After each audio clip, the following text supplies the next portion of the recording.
interpretando de acuerdo a la lectura, pues tendremos un lugar en donde se encuentra pues una persona buceando a una determinada profundidad. Nosotros vamos a tener aquí la presión atmosférica y vamos a tener que estar a una cierta distancia de la superficie, en donde nos dicen que la presión total es de 4.2 atmósferas. ¿Sí? 4.2 atmósferas. Y nos dicen que la presión parcial del oxígeno se mantiene a 0.20 atmósferas. Entonces, si tengo la presión total y tengo la presión del oxígeno, que es igual a 0.2 atmósferas, pues de acuerdo a las ecuaciones que veíamos en la clase pasada, dijimos que la presión total va a ser igual a la fracción mol, en este caso, del oxígeno, por la presión del oxígeno. Por lo tanto, con esto, yo puedo calcular la fracción molar. La fracción mol va a ser igual a 0.2 atmósferas, por supuesto, entre 4.2, que es la presión total. Por lo tanto, 0.2 entre 4.2. Vamos a ver cuánto nos da el cálculo, permítanme. Entonces aquí, 0.2 entre 4.2 nos da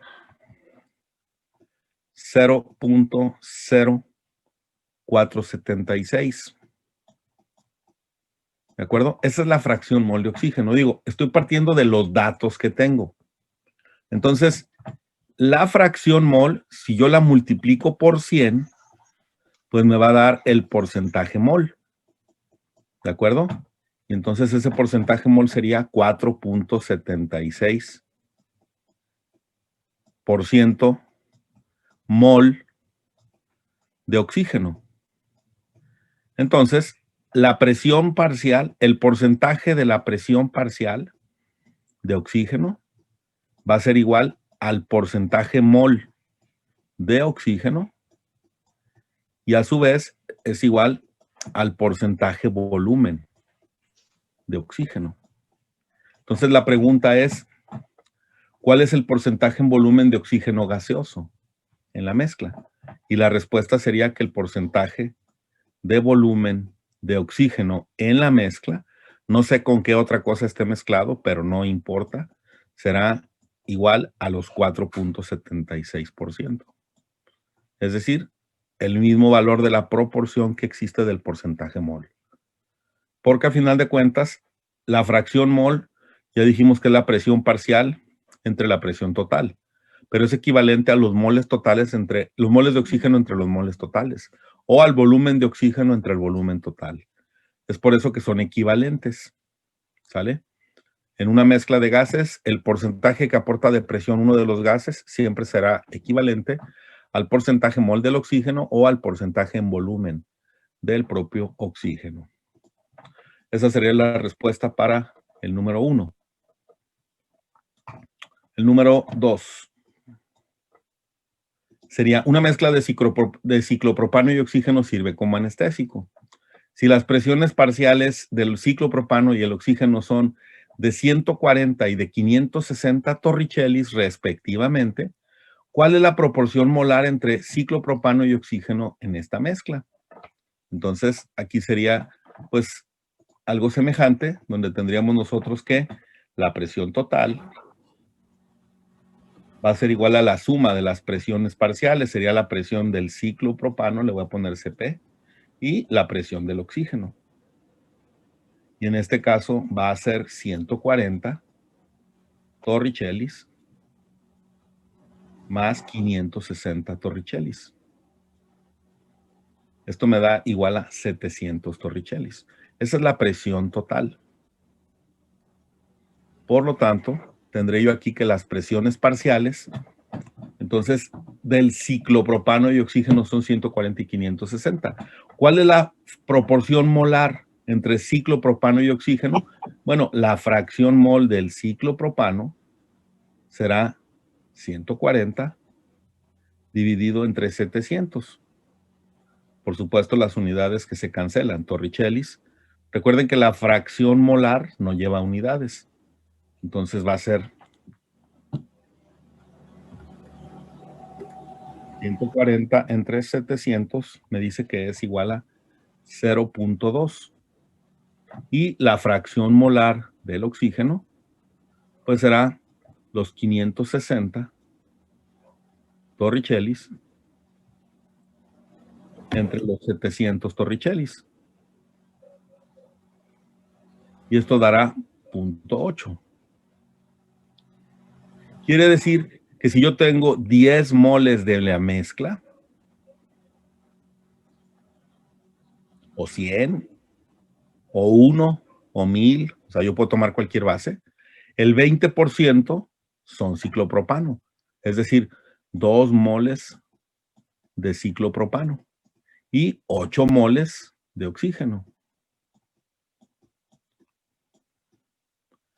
Por lo tanto, la pregunta es, proporción molar entre ciclopropano y oxígeno va a ser 2 moles de ciclopropano entre 8. Es decir, va a haber 1 mol de ciclopropano por cada 4 moles de oxígeno. Es decir, el 20%. Y después dice, proporción de moléculas, pues la misma, porque yo puedo convertir estos moles a moléculas y ambas las voy a multiplicar por el factor del número de Avogadro, entonces el resultado sería el mismo. Entonces va a ser una molécula de ciclopropano por cada 4 moléculas de oxígeno. ¿Alguna pregunta? No sé si queda claro el razonamiento que estoy empleando aquí en este ejercicio. ¿Sí? Este sería el número 2. Borro.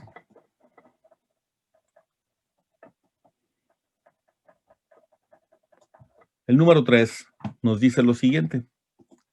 Un frasco de 8 litros, que contiene nitrógeno a 5 atmósferas, se conecta a otro frasco de 3 litros que contiene oxígeno a 2 atmósferas. Pues esto va a ser parecido al ejercicio que hicimos en la clase pasada, en donde voy a poner así, como si este fuera un frasco, el frasco 1, y este sería el frasco 2. Y de alguna manera nos dicen que se conectan. Entonces, pues voy a suponer que aquí se conectan entre ambos, ¿sale? En algún momento. Y bueno, pues van a tener por aquí su respectiva válvula que los va a conectar. Entonces, pues una válvula se dibuja más o menos así, ¿sale? Entonces vamos a suponer que aquí tenemos la válvula. Entonces, en uno de los dos tenemos 8 litros y nos dicen que contiene nitrógeno y está a una presión de 5 atmósferas. Y en el otro se tienen 3 litros. Ahí contiene oxígeno y está a una presión de 2 atmósferas. Por lo tanto, nos dicen que se abre la válvula y se deja que los gases se mezclen. ¿Cuál es la presión parcial de cada gas luego de que se mezclaron? La presión total de la mezcla y la fracción molar del nitrógeno. Entonces, el volumen inicial es de 8.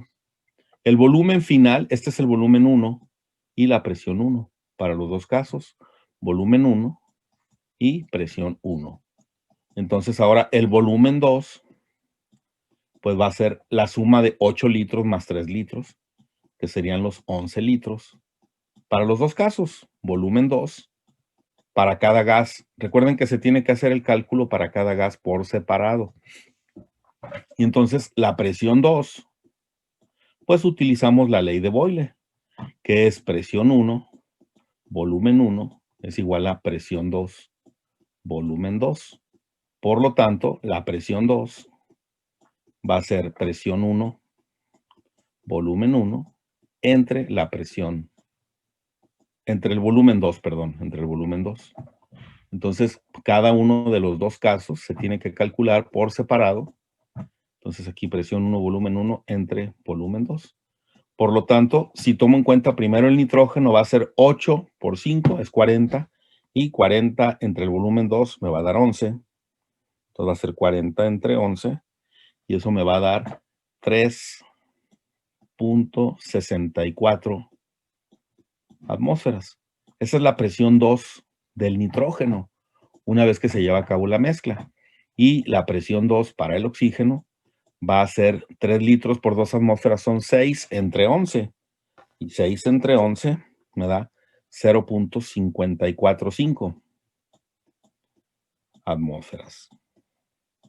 Por lo tanto, a la primera pregunta, ¿cuál es la presión parcial de cada gas luego de que se mezclaron? Pues esta va a ser la presión del oxígeno y esta va a ser la presión del nitrógeno una vez que se lleva a cabo la mezcla. ¿Cuál es la presión total? Pues la suma de las dos. Entonces la presión total va a ser 3.64 atmósferas más 0.545 atmósferas. ¿Sí? Y esto nos da 3.64 más 0.545 nos da 4.185 atmósferas. Esa es la respuesta de la presión total. Y por lo tanto, al final nos pregunta la fracción molar del nitrógeno. Entonces, la fracción molar del nitrógeno, una vez que se llevó a cabo la mezcla, serán los 3.64 atmósferas del nitrógeno. Y esto se divide entre la presión total, que dijimos que fue de 4.185 atmósferas. Entonces esto nos da 3.64 entre 4.185. Esto da 0.8698. O sea, 0.87. ¿Sí? 0.87. Va a ser la fracción molar del nitrógeno. Naturalmente la diferencia será la fracción mol del oxígeno. Y ahí tendrán el número 3. ¿Hasta aquí alguna pregunta?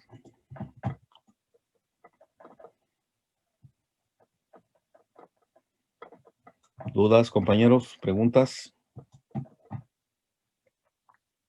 No, profe. ¿No?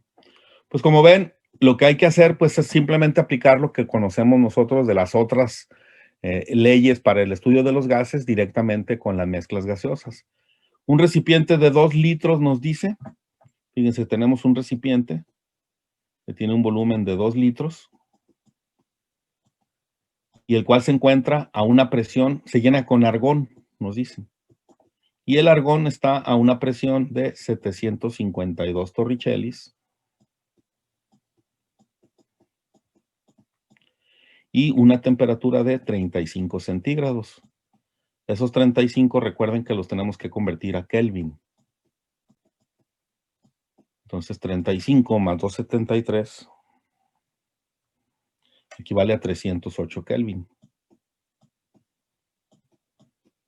Nos dicen, a continuación se le añade benceno. ¿Sí? Se le añade 0.728 gramos de un vapor de benceno, C6H6. ¿Cuál es la presión total en el recipiente?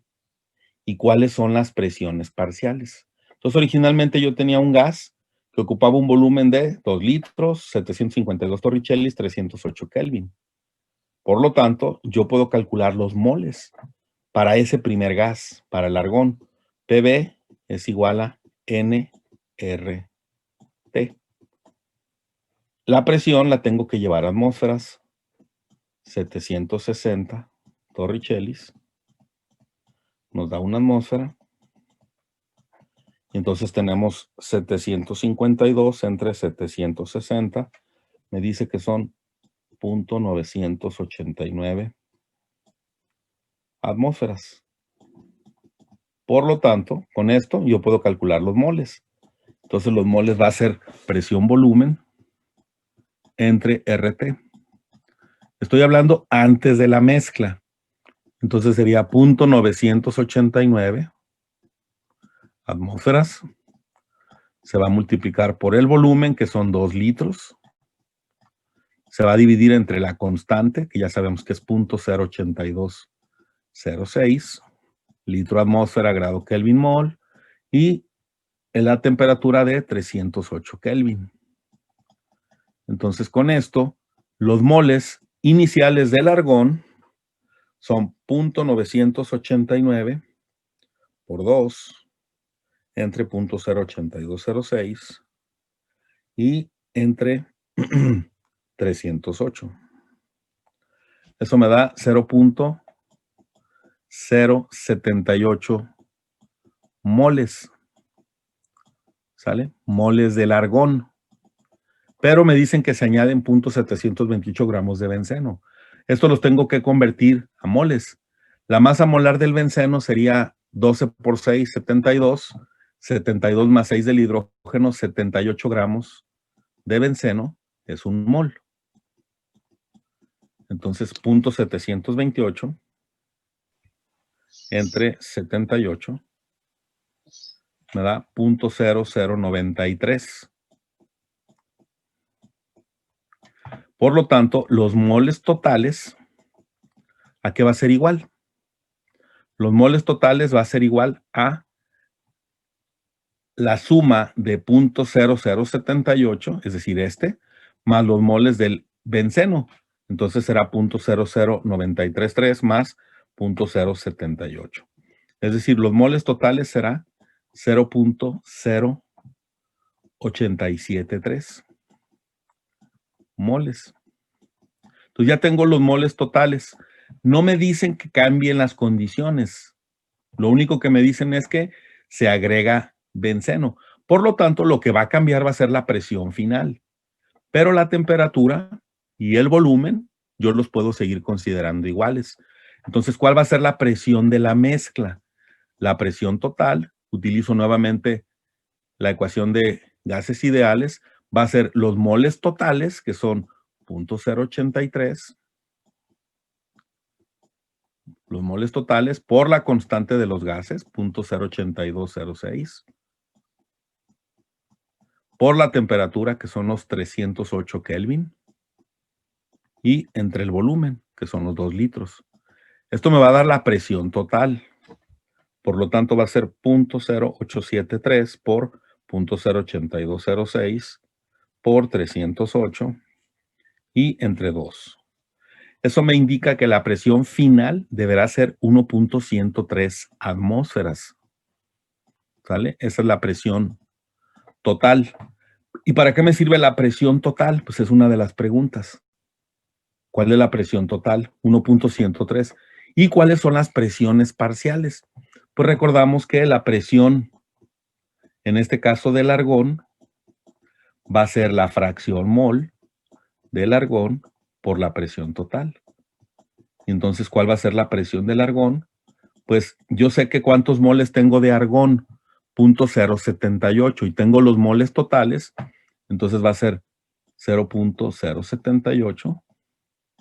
Entre los moles totales me va a dar la fracción mol, 0.0873, y esto lo voy a multiplicar por la presión total, que es la que acabamos de calcular, que es 1.103.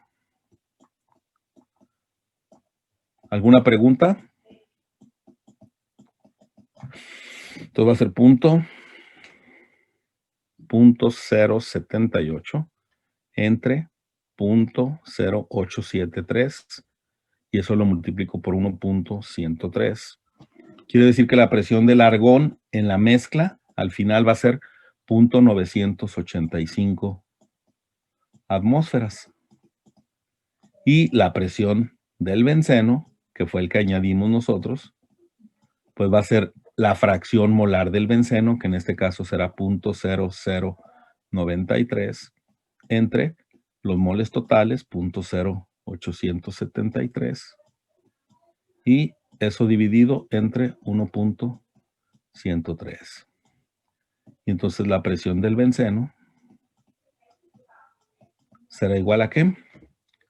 Será igual a 0.0093 entre 0.0873 y eso multiplicado por 1.103.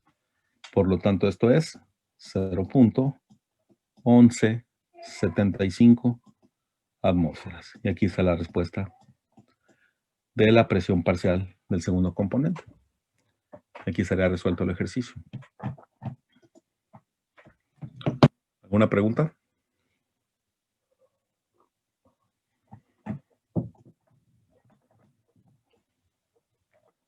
Bueno, si no hay preguntas, doy por hecho que todo se entendió bien.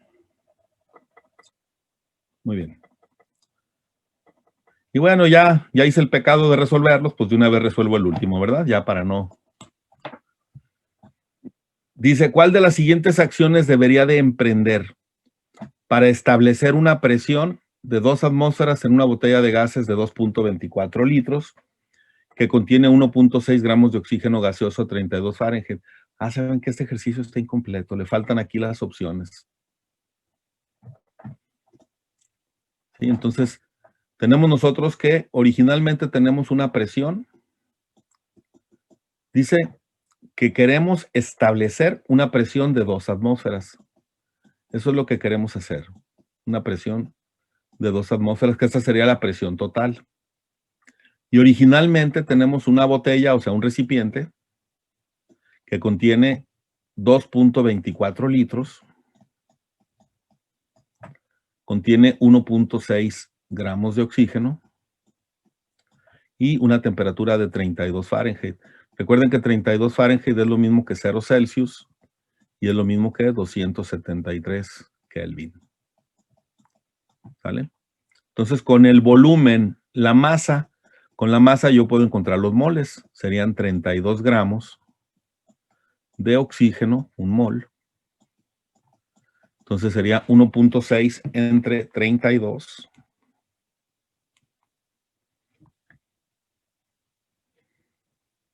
.6 entre 32, pues son 0.05 moles. Si tengo volumen, tengo moles y tengo temperatura, puedo calcular la presión inicial. ¿Sí? Puedo calcular la presión inicial.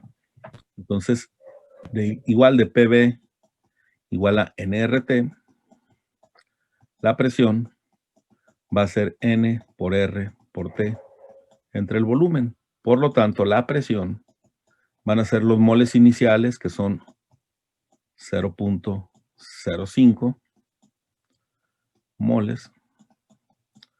La constante, que es 0.08206.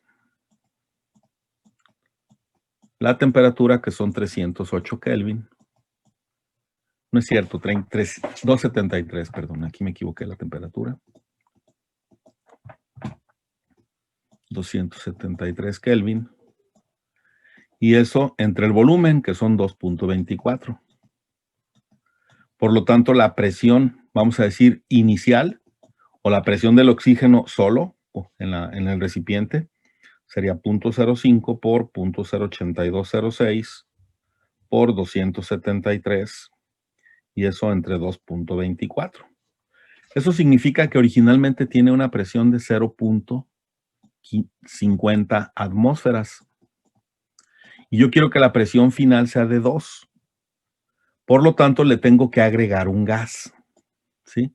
¿Cuál gas? No sé, pero le tengo que agregar un gas para que la presión final sea de 2 atmósferas. La pregunta es cuántos moles del otro gas tengo que agregarle. Entonces, si yo tengo la presión total, que debe ser 2 atmósferas, y ya tengo 0.05 moles, entonces ahora voy a calcular los moles totales. Y de la misma ecuación de esta, PV igual a nRT, los moles totales van a ser igual a PV entre RT. Pero ahora la presión va a ser la presión total, que son 2 atmósferas. El volumen se debe de mantener constante, pues es un recipiente, volumen fijo, una botella. Déjenme aquí nada más le corrijo esto.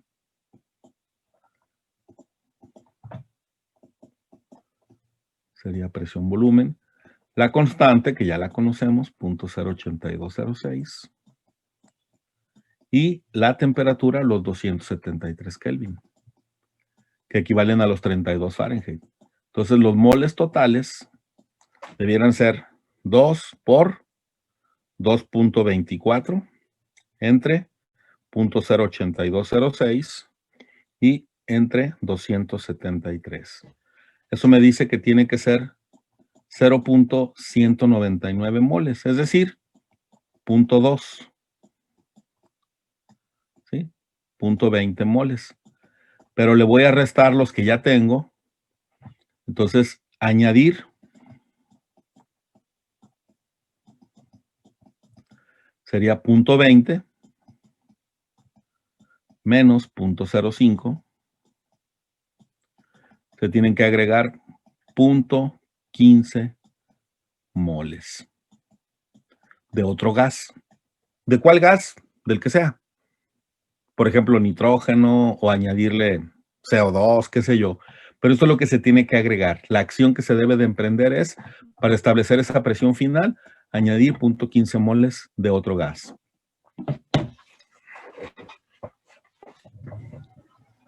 Ok, con eso se resuelven los ejercicios de la ley de Dalton y que están pendientes para que ustedes los terminen de subir, por favor, el día de hoy. Y bueno, ya observando cómo se resuelven, pues podemos incluirlos en la tarea 3 y su respectivo examen, ¿verdad?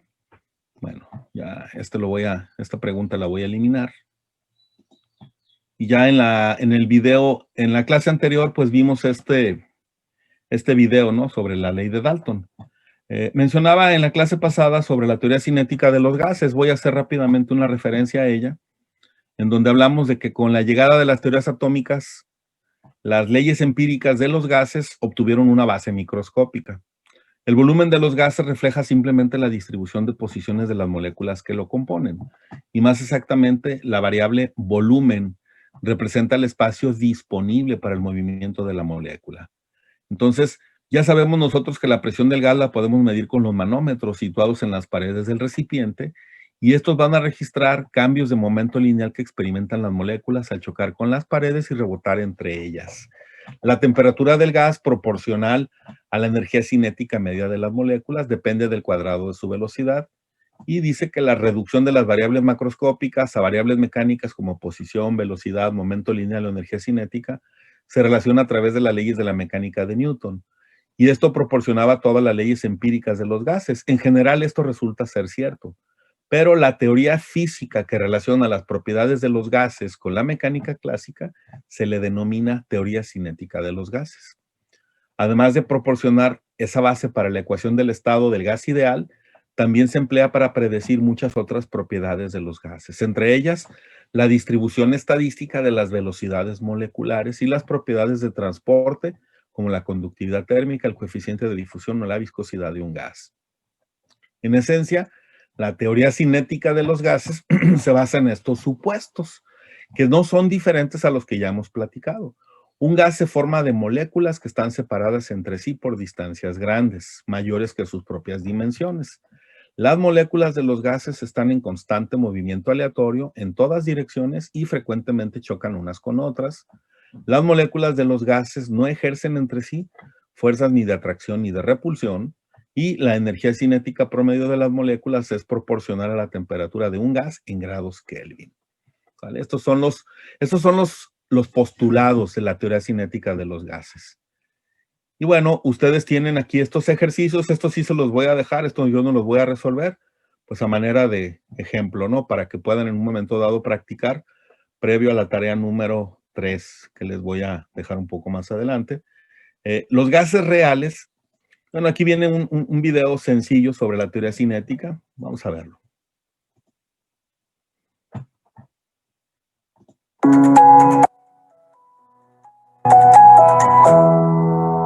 Bienvenidos alumnos de la Cátedra Química General del Instituto Albert Sabin.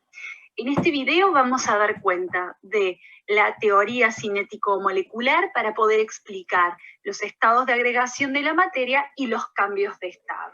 Como verán, tenemos un sistema material que está en evidente estado sólido. Aquí tenemos un termómetro de graduación 10 grados centígrados. Vamos a comenzar con este video explicando, según la teoría cinético-molecular, las características del estado sólido. Moléculas relativamente ordenadas, compactas, cuyo movimiento es mínimo, lo que significa que tienen un orden preestablecido. Lo que comienza aquí es la introducción de calor como forma de energía y pueden observar cómo las partículas comienzan a moverse con mayor fuerza. Fíjense en cómo esto comienza a traer conceptos como la fluidez, cierto comienzo del desorden en el sistema.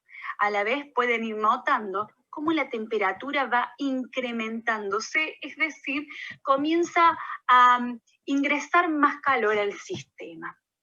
La temperatura, hemos dicho, es la medición del calor. Y el calor se entiende como esta capacidad de producir movimiento entre las partículas. Por eso esta teoría se llama cinético molecular. A la vez, lo que comenzamos a ver es cómo en el sistema empieza a ocurrir este proceso de fusión, es decir, del cambio del estado líquido al estado sólido. Como verán, este proceso está ocurriendo aquí, a una temperatura que vamos a llamar de fusión y que para este líquido en particular es de 0 grados. Vamos a continuar con el video y quiero que comiencen a ver esto que está ocurriendo aquí. Cómo este sistema no está incrementando su temperatura, sino que se mantiene constante aquí en 0 grados. ¿Qué significa esto? Como hemos visto en clase, esto significa que durante el cambio de estado, la temperatura del sistema permanece constante. ¿Qué significa? ¿Cómo se puede entender? Que todo el calor que está ingresando al sistema, y damos fe que está ingresando calor al sistema, se está transmitiendo de partícula a partícula a través de un proceso de conducción. Todas las partículas tienen que tener exactamente la misma cantidad de energía para comenzar a moverse de manera tal de romper con este esquema, con esta forma propia de los sólidos.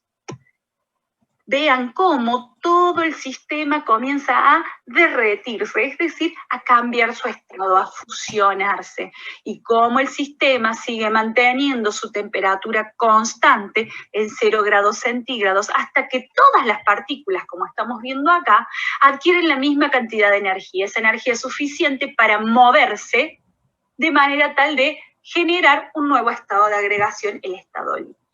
Aquí van a ver una diferencia de volumen, ya lo vamos a hablar cuando veamos las fuerzas de interacción propias de este tipo de sustancia que vamos a ver que es el agua finalmente. Estas partículas, que se están escapando del sistema, son lo que a posterior vamos a estudiar como presión de vapor y refieren al concepto de la vaporización que ocurre a todas las temperaturas, solo que es un proceso leve, es un proceso suave. Fíjense en cómo las partículas se van moviendo, van comenzando a golpearse levemente una entre otras, y a medida que le introduzco calor, es decir, que la temperatura se va a ver reflejado en este aumento de la temperatura, las partículas se van a mover con más y más fuerza. De manera tal que también, a medida que se va introduciendo más calor al sistema, algunas partículas se sienten con la libertad de escaparse de la fase líquida en forma de gas. Fíjense en que aquí está empezando a comenzar este proceso violento que nosotros vamos a conocer como ebullición. Todas las partículas van a adquirir la cantidad de movimiento, de calor suficiente para convertirse todas al estado gaseoso. Está ocurriendo a temperatura constante el cambio de estado del líquido a gas, la temperatura o el punto de ebullición está ocurriendo aquí a los 100 grados. Evidentemente esta sustancia ya es agua, si su punto de ebullición es de 100 grados y su punto de fusión es de 0 grados. Nuevamente ocurre lo mismo que en el punto de fusión, es decir, la temperatura se mantiene constante en el cambio de estado. Fíjense en cómo las moléculas empiezan a moverse más rápido, empiezan a chocar entre sí y a despegarse de este estado líquido para convertirse finalmente en un estado gaseoso, que como hemos visto es un estado que se caracteriza por el desorden, por las partículas que no tienen unión entre sí, al contrario, que se mueven rápido, que chocan entre sí, que chocan contra el recipiente, dando una nueva propiedad del sistema que se llama presión, es decir, los choques de las partículas contra el recipiente que los contiene. Ahora sí podemos dar cuenta de que todas las partículas han adquirido el suficiente movimiento, la suficiente energía, es decir, el suficiente calor, para poder recién ahora sí convertirse todas al estado gaseoso con las características que habíamos hablado antes. Bueno, alumnos, espero que esta explicación les sea útil para el recorrido de este contenido en la cátedra y nos veremos entonces.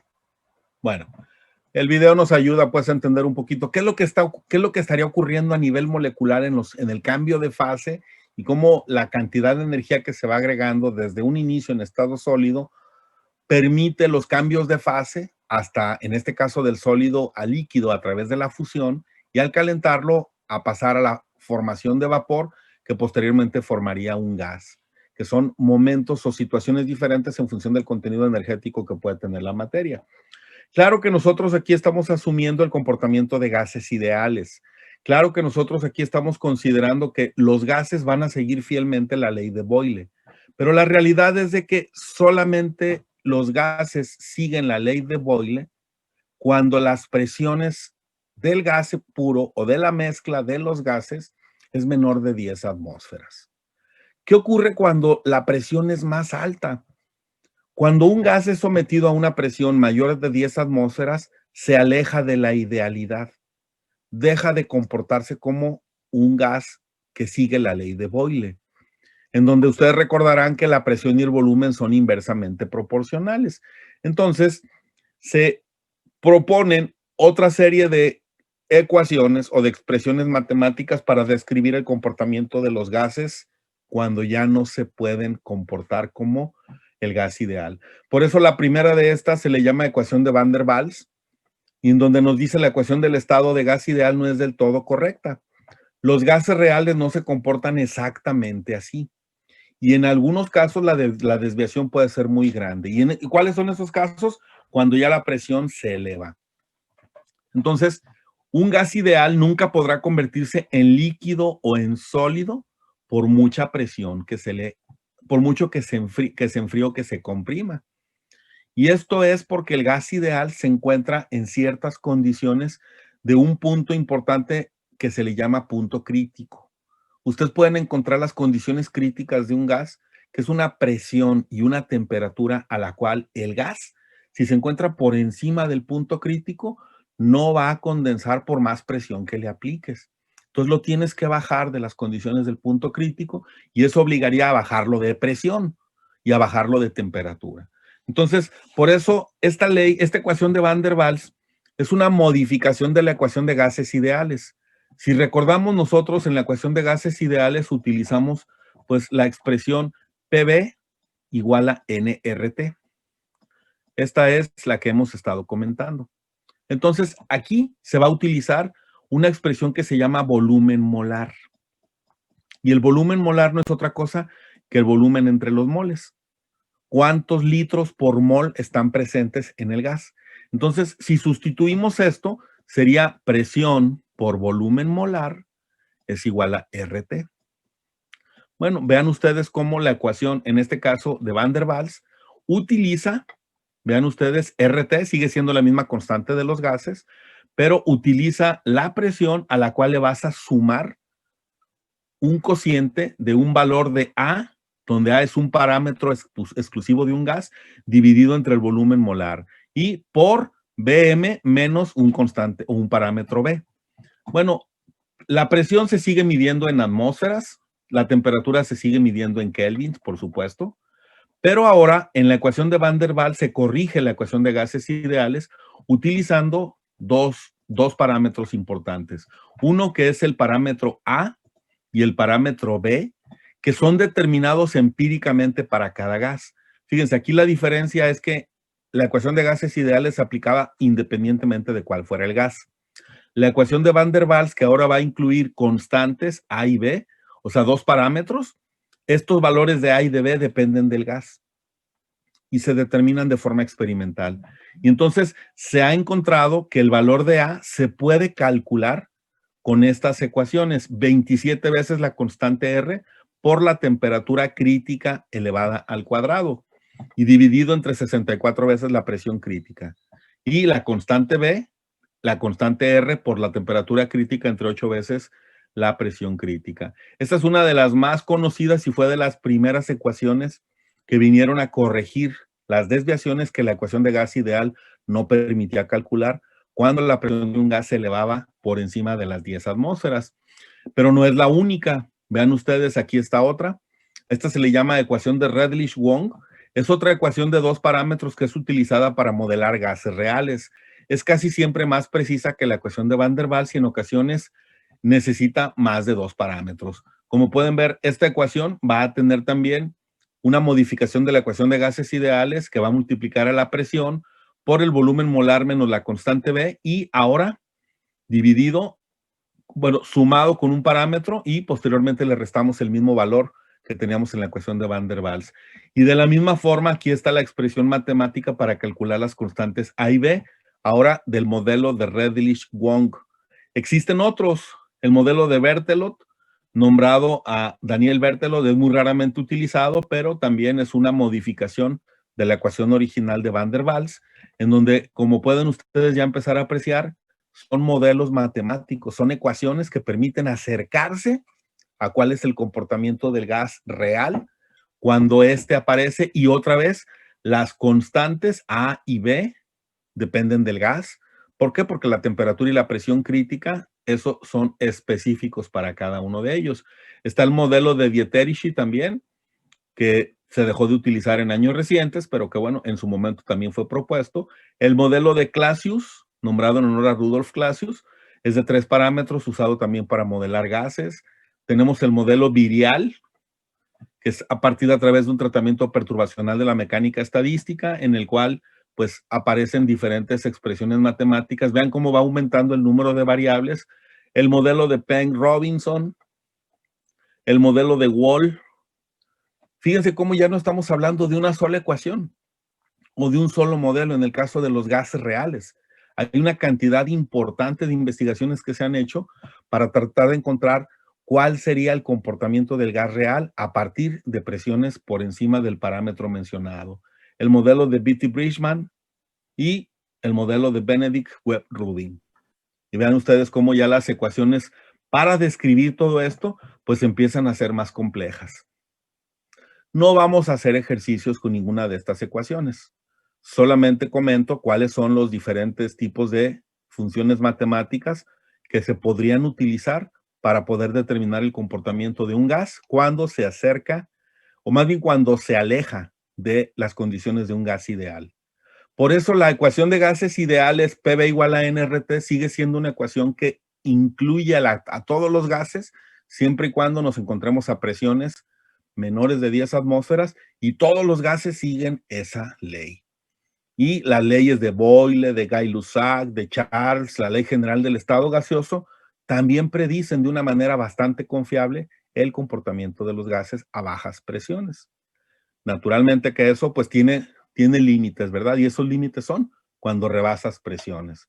Y entonces ya estás hablando, presiones arriba de 10 atmósferas es cuando tú ya puedes licuar un gas, donde ya puedes someter un gas a alta presión y convertirlo en líquido. Y en el momento en el que lo conectas a la presión atmosférica, en ese momento el líquido se convierte inmediatamente en gas al conectarse a la presión atmosférica. Muy bien, jóvenes, pues con esto estaríamos concluyendo el apartado de gases que tenemos en el curso. Aquí viene pues también un video de 13 minutos de gases ideales y de gases reales. No lo voy a ver, lo voy a dejar para que ustedes lo consulten, por favor. Y entraríamos en el apartado 4. En el apartado 4 hablamos de los líquidos. Los líquidos, naturalmente, pues es un estado de la materia que nos lleva también a analizar un poquito cuáles son las características, cuáles son las propiedades predecibles de los líquidos. Déjenme decirles que de los 3 estados de agregación de la materia, el líquido podríamos decir que es el más complejo porque es el menos explicado. No menos estudiado, pero sí menos explicado a partir de modelos matemáticos, a partir de expresiones que permitan predecir su comportamiento. Entonces, la materia en función de su estado de agregación nos dice que los líquidos son muy diferentes de los sólidos y de los gases. Ya hemos dicho en el caso de los gases, pues todas las leyes y los parámetros necesarios para describirlo. Y en el caso de los sólidos, sus propiedades están en función naturalmente de las sustancias, de la naturaleza química de la materia, pero también de la clasificación de un sólido, si tiene una estructura cristalina o si es una estructura amorfa. En el caso de los líquidos, específicamente nos dicen que son sustancias moleculares en donde las fuerzas intermoleculares medianamente intensas mantienen atraídas a las partículas que lo componen. Por lo tanto, son sistemas que contemplan propiedades obviamente intermedias entre los gases y los sólidos. Estas atracciones intermoleculares influyen en otras propiedades importantes de los líquidos, como son la viscosidad, la tensión superficial, el calor y la temperatura de fusión, el calor y la temperatura de ebullición, el calor y la temperatura de sublimación, la de evaporación, mismas que se identifican y se cuantifican en tablas específicas, diagramas de fase, diagramas de calentamiento, las fórmulas de calor sensible o calor latente y la determinación de la presión vapor utilizando una ecuación, un modelo matemático que se le llama ecuación de Clausius-Clapeyron. En este capítulo, que lo vamos a ver pues a la velocidad de la luz por los tiempos que nos quedan en este curso, va a ser más bien platicado, ¿verdad? Entonces, aquí que tenemos, vamos a tener fuerzas de atracción intermoleculares que influyen en los líquidos. Las propiedades más importantes que se estudian en los líquidos, que no las únicas, presión vapor, viscosidad, tensión superficial y capilaridad. Los cambios de estado. Tenemos nosotros los cambios de fase, es de la fusión o la congelación, la evaporación o la condensación, la sublimación y la deposición. El calor sensible y calor latente, calor específico y capacidad calorífica, diagramas de calentamiento, punto triple y punto crítico. Y la evaporación y vaporización de los líquidos, por supuesto, y las ecuaciones, en este caso, los modelos matemáticos para los líquidos más utilizados son estos. La ecuación de Antoine y la ecuación de Clausius-Clapeyron. Entonces, cuando hablamos de fuerzas intermoleculares, hablaremos principalmente de estas que influyen en los líquidos. Las fuerzas de repulsión y las fuerzas de atracción intermoleculares. Y en este caso hablamos de las de repulsión de Pauli a corta distancia, de las fuerzas ion-ion del mismo signo, y las atractivas, las fuerzas de Coulomb, las fuerzas de Van der Waals, y una muy importante y muy particular que está presente en los líquidos, particularmente en el agua, que se les llama los puentes de hidrógeno. Si ustedes recuerdan, hemos comentado ya en otros momentos cómo los puentes de hidrógeno están presentes en el agua y se refieren principalmente, voy aquí a abrir, por ejemplo, Google para consultarle, puentes de hidrógeno. Hemos dicho que se refiere de manera muy particular a este enlace que se presenta de un átomo de oxígeno con sus dos átomos de hidrógeno, pero donde el átomo de oxígeno de la molécula vecina también atrae al átomo de hidrógeno de otra molécula. Y estos enlaces o puentes de hidrógeno se presentan con todas las moléculas que se encuentran cercanas unas a otras. Y si nosotros recordamos que en el caso del agua, pues tiene una masa molar muy pequeña, 18 gramos en un mol.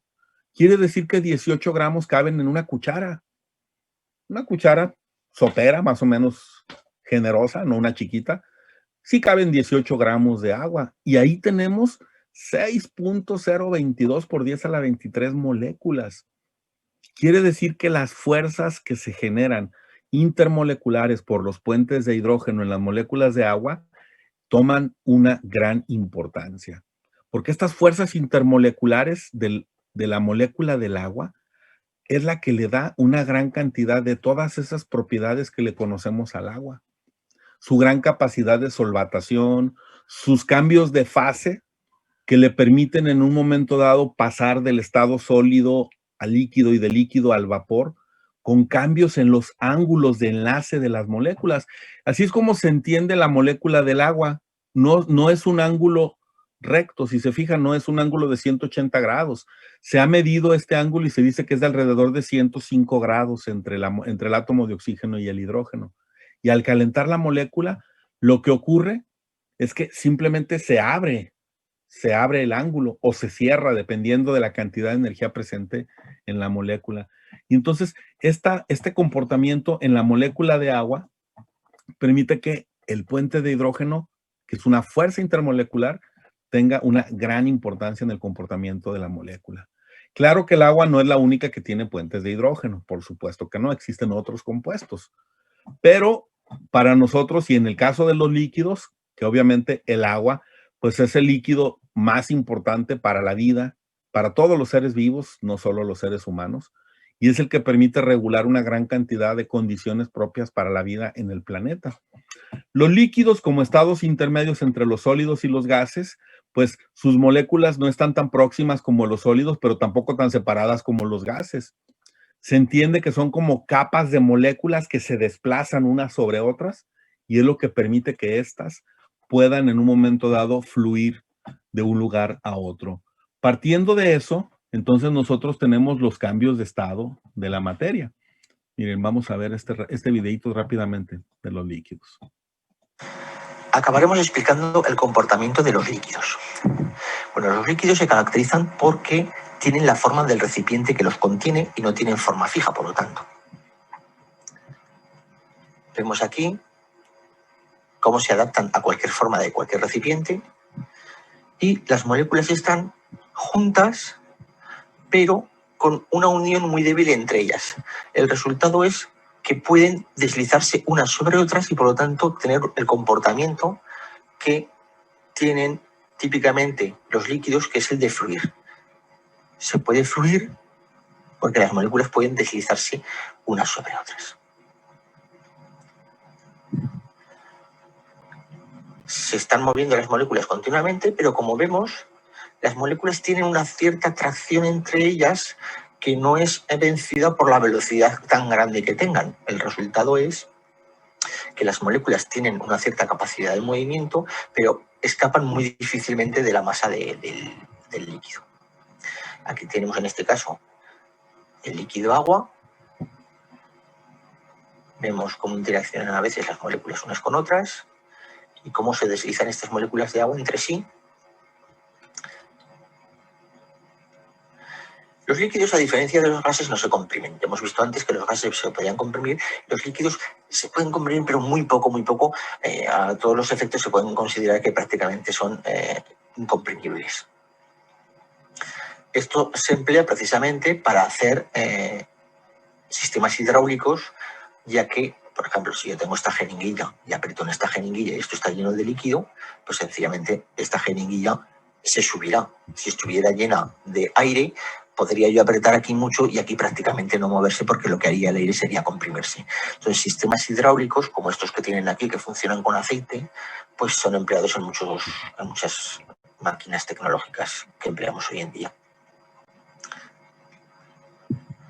¿Por qué ocurre esto? Pues como decíamos, si tenemos agua, moléculas de agua, y aquí tenemos moléculas de aire, cuando yo aprieto, puedo disminuir la distancia entre las moléculas de aire, pero no puedo disminuir la distancia entre las moléculas de agua porque ya están prácticamente tocándose. Los líquidos se dilatan también, pero se dilatan mucho menos que los gases. Una de las propiedades de que se emplea la dilatación de los líquidos es para los termómetros de mercurio. Los termómetros de mercurio, que muchos de los termómetros clínicos todavía siguen siendo termómetros de mercurio, pues tienen en su interior una pequeña botellita con un tubo por donde está el mercurio. Cuando se calienta esta botellita, pues aumenta de volumen y se agranda. Los líquidos también, como están las moléculas completamente moviéndose, hace que si yo dejo una determinada sustancia, una gota de otra sustancia encima de la superficie, imaginemos aquí de la superficie del agua, pues poco a poco, como las moléculas están continuamente moviéndose, si yo doy el tiempo suficiente, este colorante se difundirá por toda la masa de las moléculas de agua, porque se habrán entremezclado las moléculas de colorante con las moléculas de agua. Muy bien. Como pueden ver, estas son algunas, pues, explicaciones sencillas del comportamiento de los líquidos. Pero ¿cuáles son las propiedades de los líquidos que son de interés, en este caso, inicialmente para nosotros? Tendríamos las siguientes. Podremos investigar, por supuesto, una gran cantidad de propiedades de los líquidos, pero déjenme ver si está aquí en este mismo. No, este terminaba hasta aquí. Uh-huh.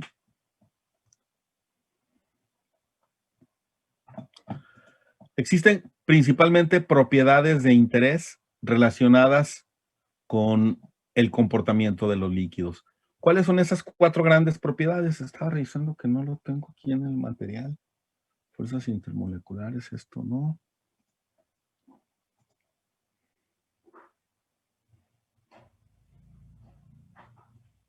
Bueno, lo voy a abrir por alguna razón no lo tengo aquí, pero lo voy a abrir de otro de los cursos que estoy impartiendo, que también hablo sobre los líquidos y hablo sobre los gases, entonces ahí es donde se los voy a mostrar.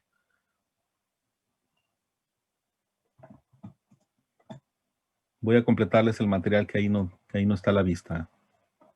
Bueno, ¿cuáles son las propiedades importantes que en este caso vamos a revisar de los líquidos? Son estas. Las propiedades inicialmente importantes son las siguientes. Por un lado, tenemos nosotros la presión vapor. ¿Qué es eso de la presión vapor? Como una de las propiedades importantes de los líquidos. Cuando nosotros tenemos un líquido en un recipiente, la última capa de átomos o moléculas de líquido tiende a cambiar de fase sola. Es decir, se evapora sola.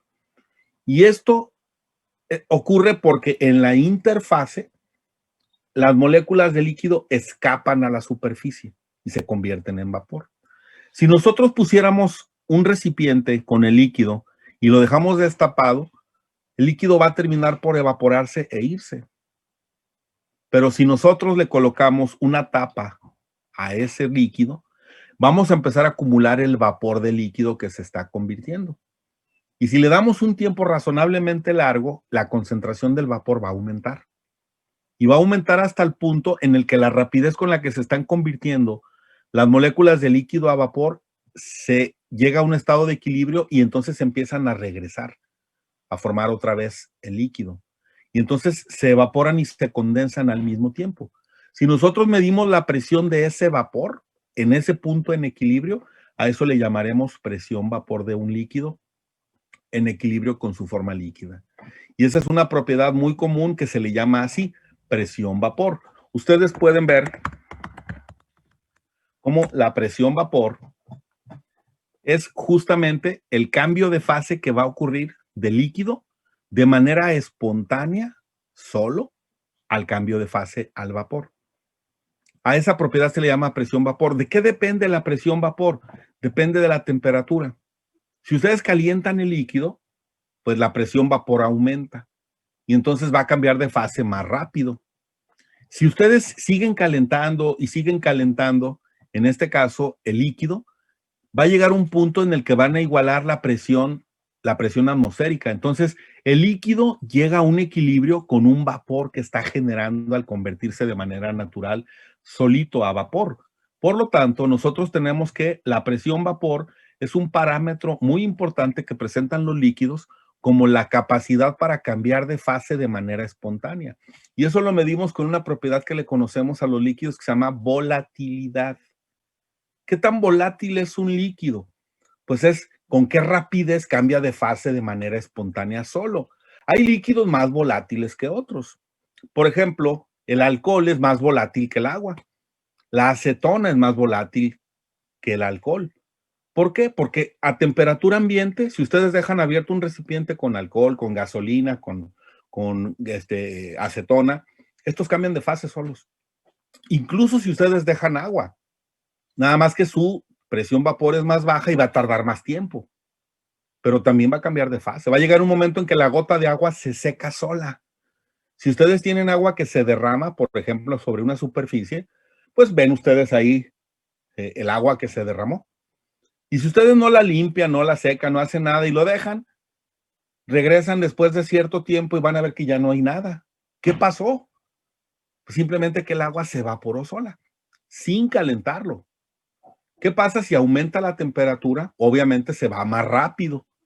Y al cambiar más rápido esa cantidad de vapor, podemos llegar hasta el punto de fusión. En el video pasado les comenté algo sobre la presión de vapor, que viene siendo la presión que ejerce el vapor al ser evaporado. Y aquí les tengo este ejemplo típico. Tienes aquí un contenedor cerrado. Aquí tienes agua o bueno, cualquier líquido. Aquí tienes, pues, digamos que un vacío. Entonces, ¿qué pasa al ver el vacío y querer capturar todo el espacio? Va a empezar a salirse las moléculas de vapor. Entonces, de líquido pasa a vapor. De hecho, aquí hay agua, pasan a vapor. Entran unas, salen otras. En general, el flujo se hace la sumatoria. Si se está evaporando es porque hay más flujo de acá que por acá. Aquí hay, por cada 3 que suben, bajan una, etc. De hecho, aquí todos los dibujitos son lo mismo parecido. De aquí pasa acá. De aquí pasa acá. Aquí, de hecho, esta presión que está ejerciendo es la presión de vapor. Al inicio tenías aquí y aquí el nivel de mercurio. ¿Qué pasa cuando el líquido empieza a evaporarse? Empieza a generar presión, se presiona acá. Entonces disminuye, hace un trabajo y crece. Esta columna vendría siendo el diferencial de presión. Y lo que les quiero dar a entender es, si entendieron bien, que hay veces que entra también, bueno, más bien que entra a la zona de vapor, también se sale de la zona de vapor y entra el líquido. Entonces la velocidad de evaporación, cuando es mayor que la velocidad de condensación, va a ocurrir evaporación. Siempre va a haber, o sea, es imposible que tengas pura evaporación y nada de condensación. Siempre hay un equilibrio, digamos que desfasado. La velocidad de evaporación es menor a la de condensación, pues obviamente se va a condensar, porque estás evaporando una, pero estás condensando unas 4, pues el neto viene siendo una condensación. Y esta, de hecho, es un factor bien importante. La velocidad de evaporación, si es igual a la velocidad de condensación, se forma una especie de equilibrio, y es lo que vamos a estar viendo en termodinámica de equilibrio. Es un concepto muy, muy interesante porque es cuando el flujo de vapor a líquido es exactamente el mismo. Entonces, ahí ocurren cosas muy, muy interesantes. De hecho, en destilación nos va a interesar mucho.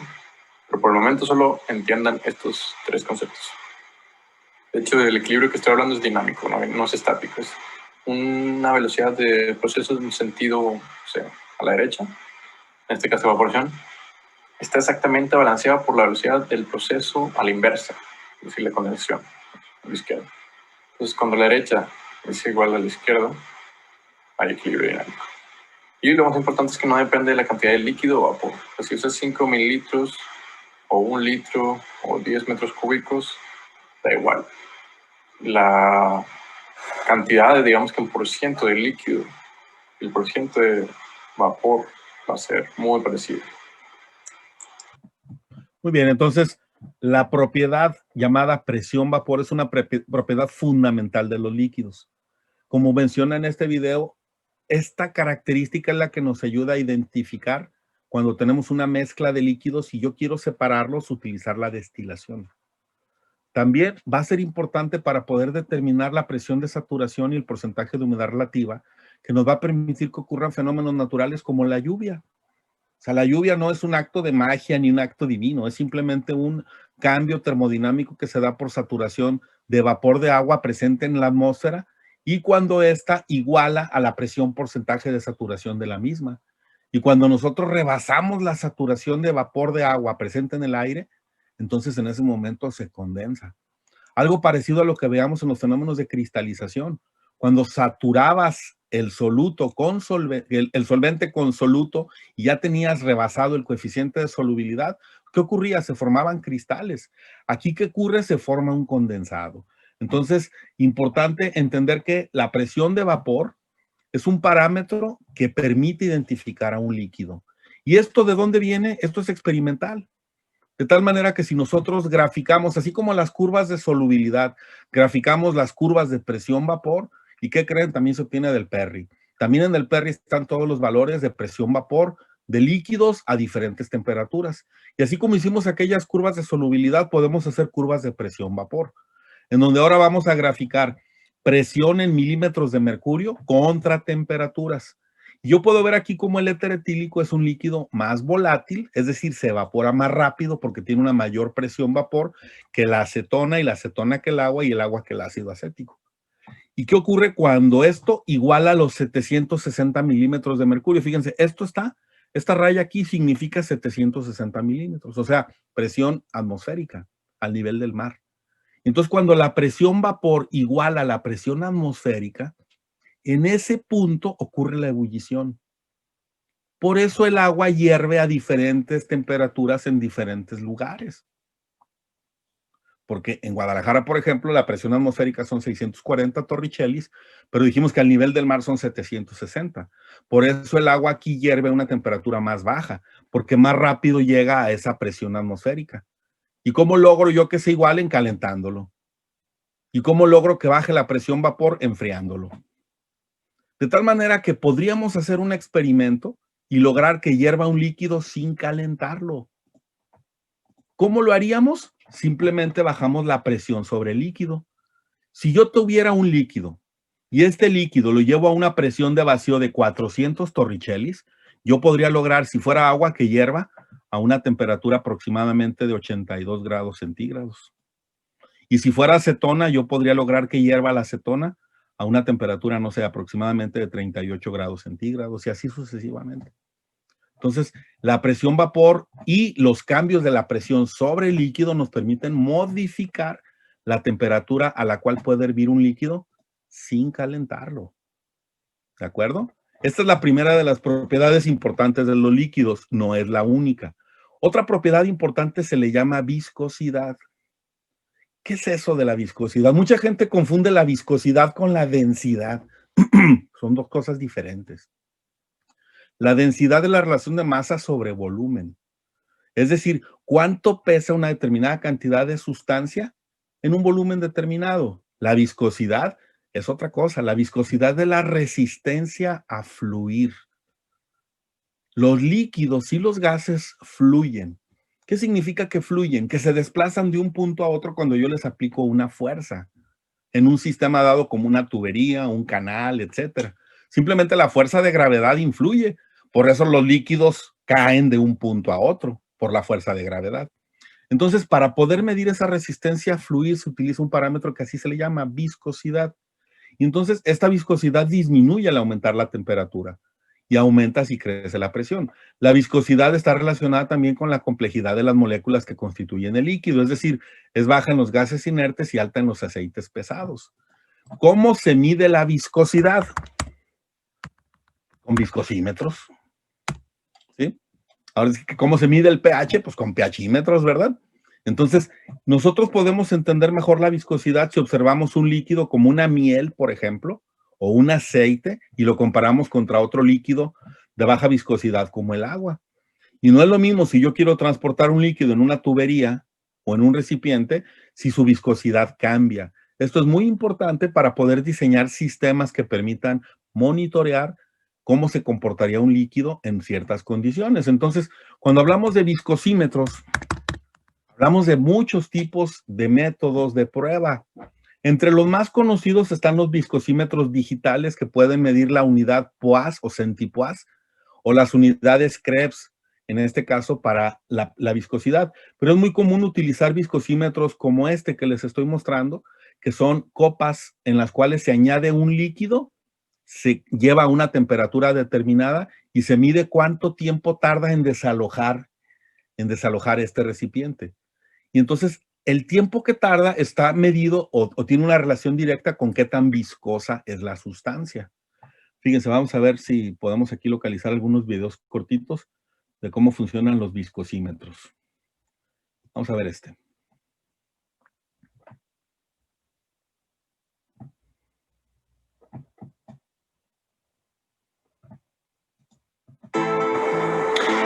Bienvenidos a PCE.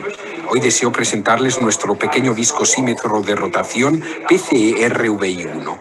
El viscosímetro de rotación PCE-RVI1 trabaja en un rango entre 10 y 100.000 milipascales por segundo y tiene una precisión de más o menos 5%. El usillo de rotación 1, que es el cuerpo más grande, se utiliza para viscosidades bajas. Este usillo trabaja en un rango hasta 1.000 milipascales por segundo. El usillo de rotación 2 trabaja en un rango más alto, hasta 5.000 milipascales por segundo. El usillo número 3 alcanza un rango de medida de 20.000 milipascales por segundo y el usillo número 4, que es el más pequeño de la serie, alcanza el rango máximo de 100.000 milipascales por segundo. Realicemos ahora una medición.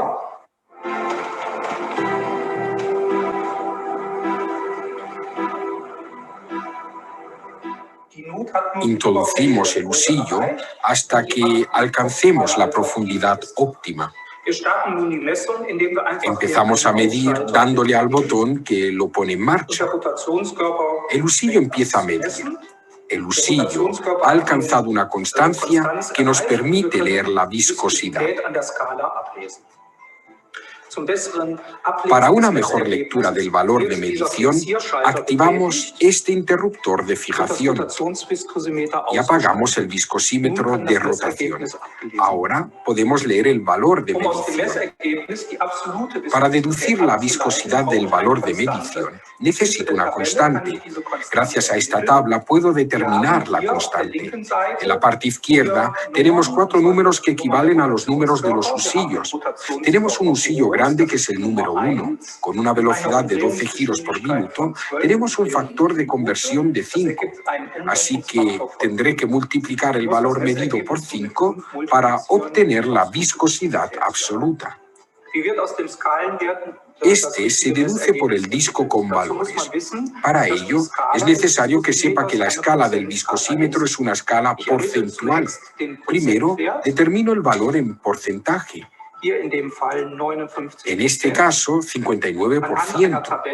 Conociendo la velocidad de giro y el tipo de usillo, sé, gracias a una tabla, que el rango de medición es de 500 milipascal por segundo. El resultado en este caso es 59% de 500 milipascal por segundo. Estos viscosímetros también se les llama viscosímetros Brookfield. Y existen, por supuesto, viscosímetros como el que acabamos de ver, que son analógicos, pero bueno, hoy en día las tecnologías nos permiten también ver viscosímetros digitales. Viscosímetros en los cuales ya tomas una medición de forma directa en el instrumento, como este que les estoy mostrando. El viscosímetro PCE-RVI6 es un medidor de control imprescindible en la industria de pintura y laca.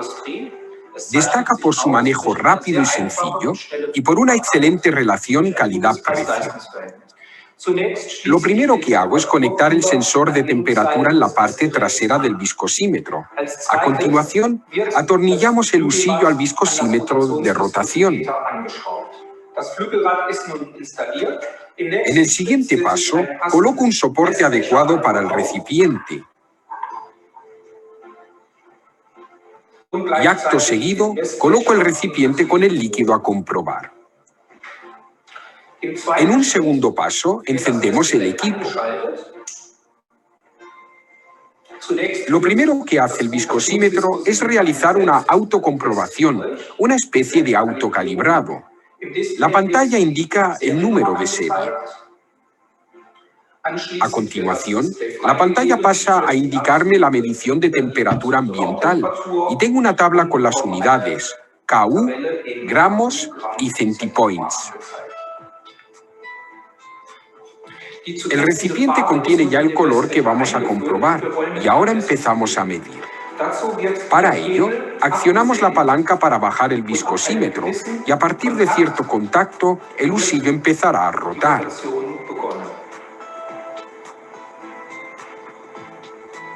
Introducimos el usillo en el líquido.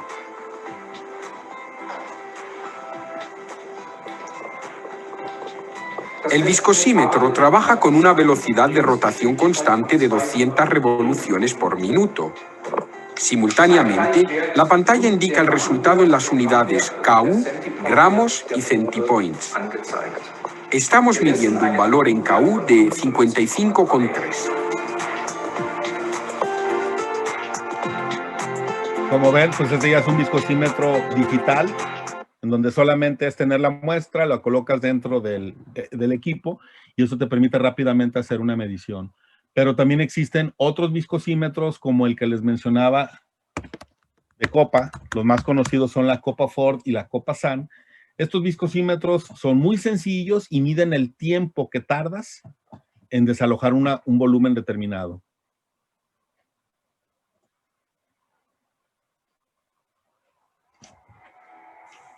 El viscosímetro de copa PCE 125 sirve para medir la viscosidad de líquidos poco viscosos. La copa Ford dispone en la parte superior de un reposadero y en la parte inferior encontramos la boquilla. La medición se realiza del siguiente modo.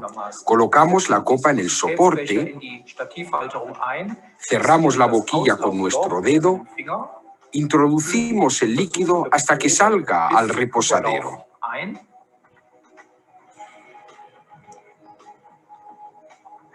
Retiramos el líquido sobrante. Retiramos el dedo y abrimos la boquilla. Retiramos la placa de cristal y empezamos a medir el tiempo. Ahora el líquido sale de la copa.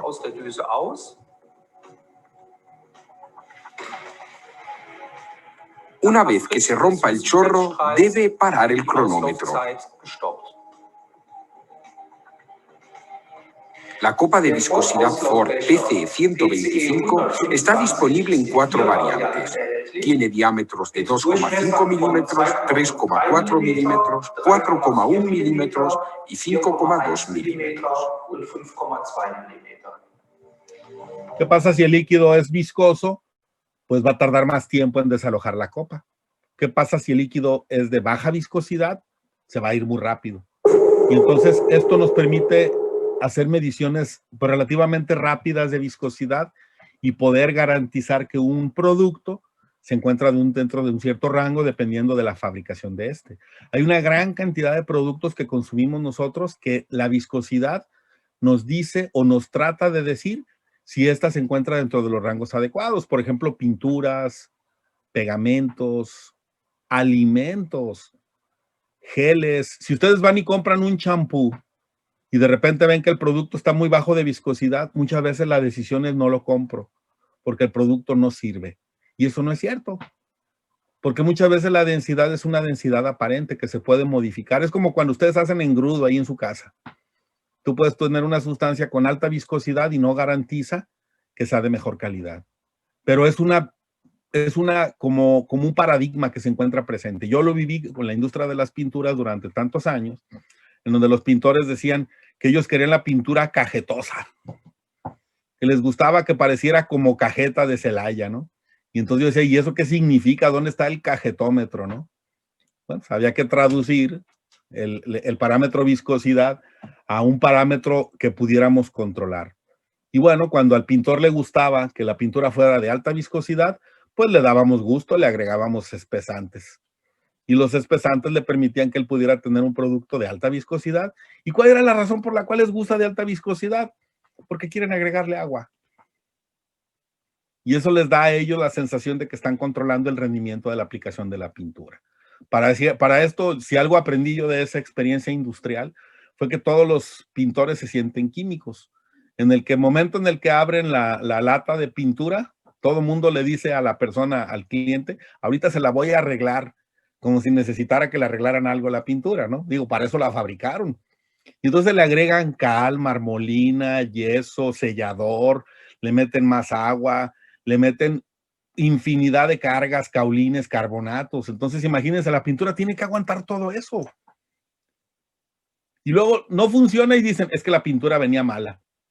No, pues claro que iba a venir así, pues si le estás agregando todo eso, ¿no? Entonces, se diseña un producto para el almacenaje y luego un producto para aplicarlo en una superficie.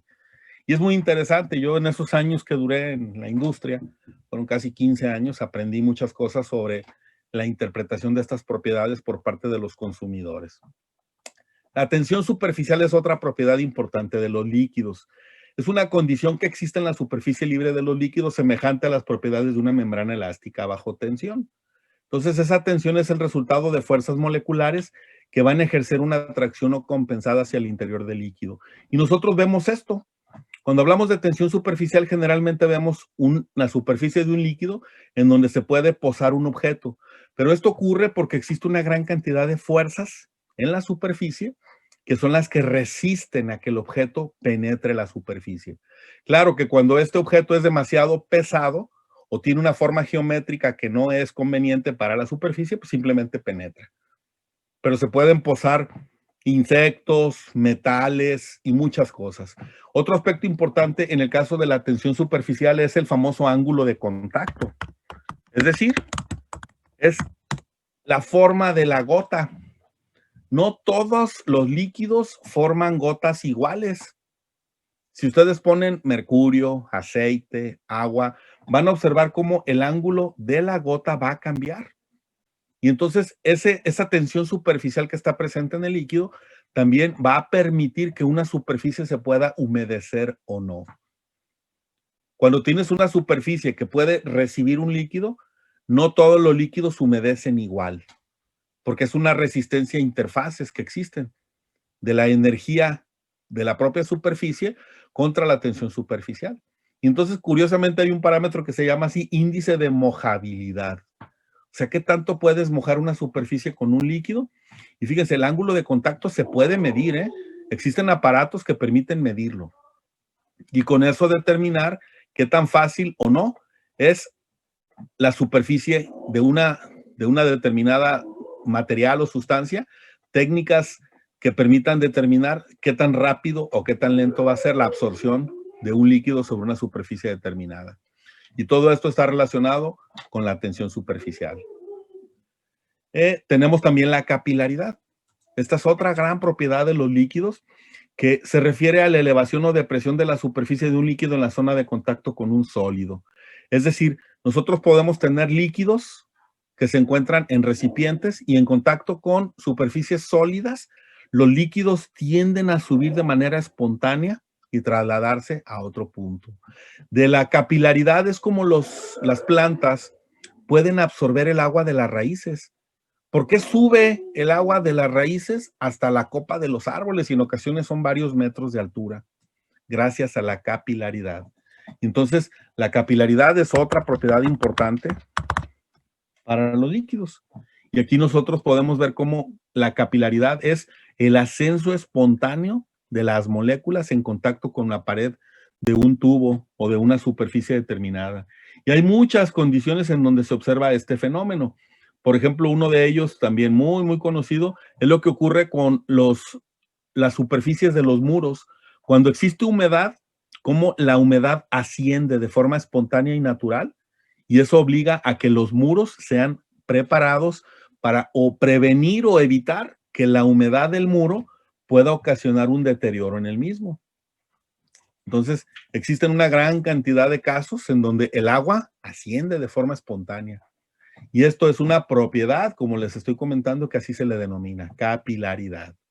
¿Vale? Claro que no son ni con mucho las únicas propiedades de los líquidos, hay muchas otras propiedades, pero estas son generalmente las propiedades pues más conocidas o más relevantes de los líquidos, que en este caso pues para mí era importante comentarlas, porque cuando hablamos de los líquidos tenemos que hablar forzosamente también de los cambios de fase, porque los cambios de estado de los líquidos están asociados con la capacidad que tenemos nosotros de transformar una determinada cantidad de sustancia del estado sólido a líquido, de líquido al gaseoso, y viceversa, porque estos son procesos reversibles. ¿Y cómo ocurren los cambios de fase? Pues con cambios de energía.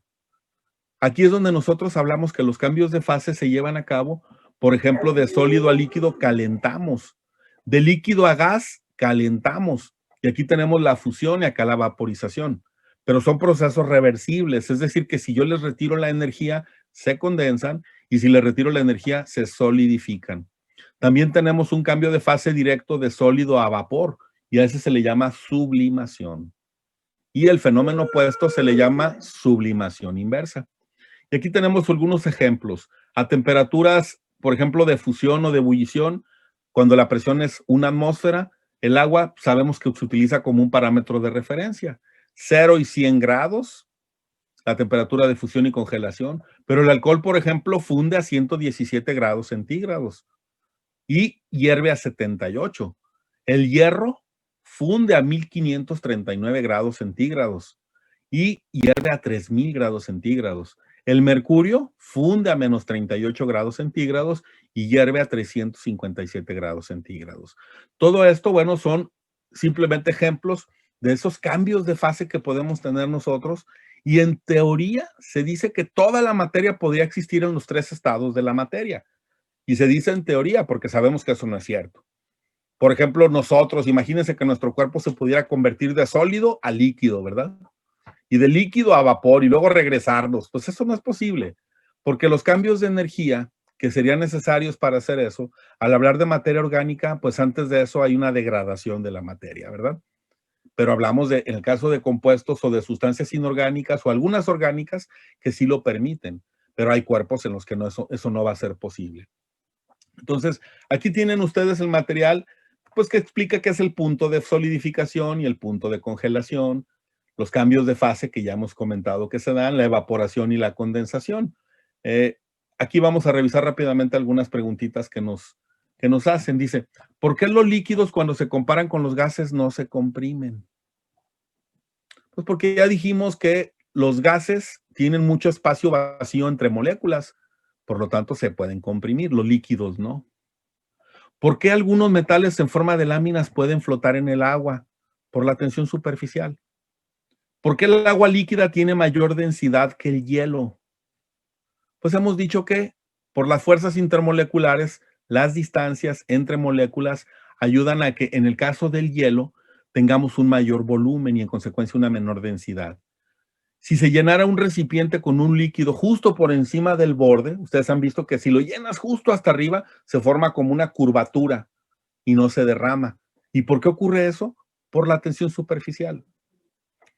En aquellos países donde las temperaturas en invierno son inferiores a 0 grados centígrados, las tuberías que están a la intemperie se tienen que vaciar o utilizar materiales para aislarlas. ¿Por qué? Porque si no lo haces, al bajar la temperatura, se va a congelar el agua dentro de la tubería.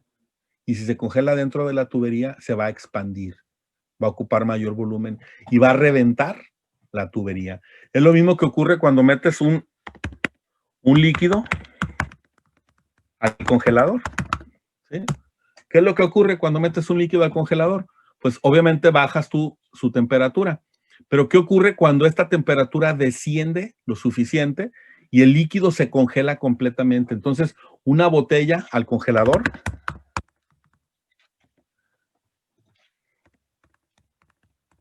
revienta. Y es lo que nosotros observamos. ¿Por qué ocurre esto? Porque en el congelador, cuando nosotros bajamos la temperatura, aumenta el volumen y la botella tiene un volumen fijo. Y entonces al tener un volumen fijo, aumenta el volumen de líquido y este ejerce una fuerza muy grande sobre la botella y si la botella no es capaz de adaptarse, revienta. ¿Cuántas veces han abierto ustedes el congelador y se han encontrado con una botella o con un recipiente de algún líquido que se reventó dentro del congelador? Una bebida, un jugo, una caguama, ¿no? Y dicen, ¿quién me reventó mi caguama? Pues, ¿quién? Pues el cambio de fase. Y miren ustedes, ahí andan buscando culpables, ¿verdad? ¿De quién hizo eso? Pues fuiste tú porque se te olvidó sacarla. La dejaste dentro, aumentó el volumen y en consecuencia reventó la botella. ¿De acuerdo? Todo esto son los cambios de fase que están ocurriendo aquí. ¿Cuáles de los siguientes cambios de fase son exotérmicos? Exotérmico solamente es la fusión. ¿Por qué? Porque necesitas energía para pasar de sólido a líquido. Y en este caso, ahí nosotros estaríamos hablando que estaríamos, la fusión es el cambio de fase de sólido a líquido. No, ahí sí necesita energía, es endotérmico. La licuefacción, estaríamos hablando del cambio de fase, fíjense aquí.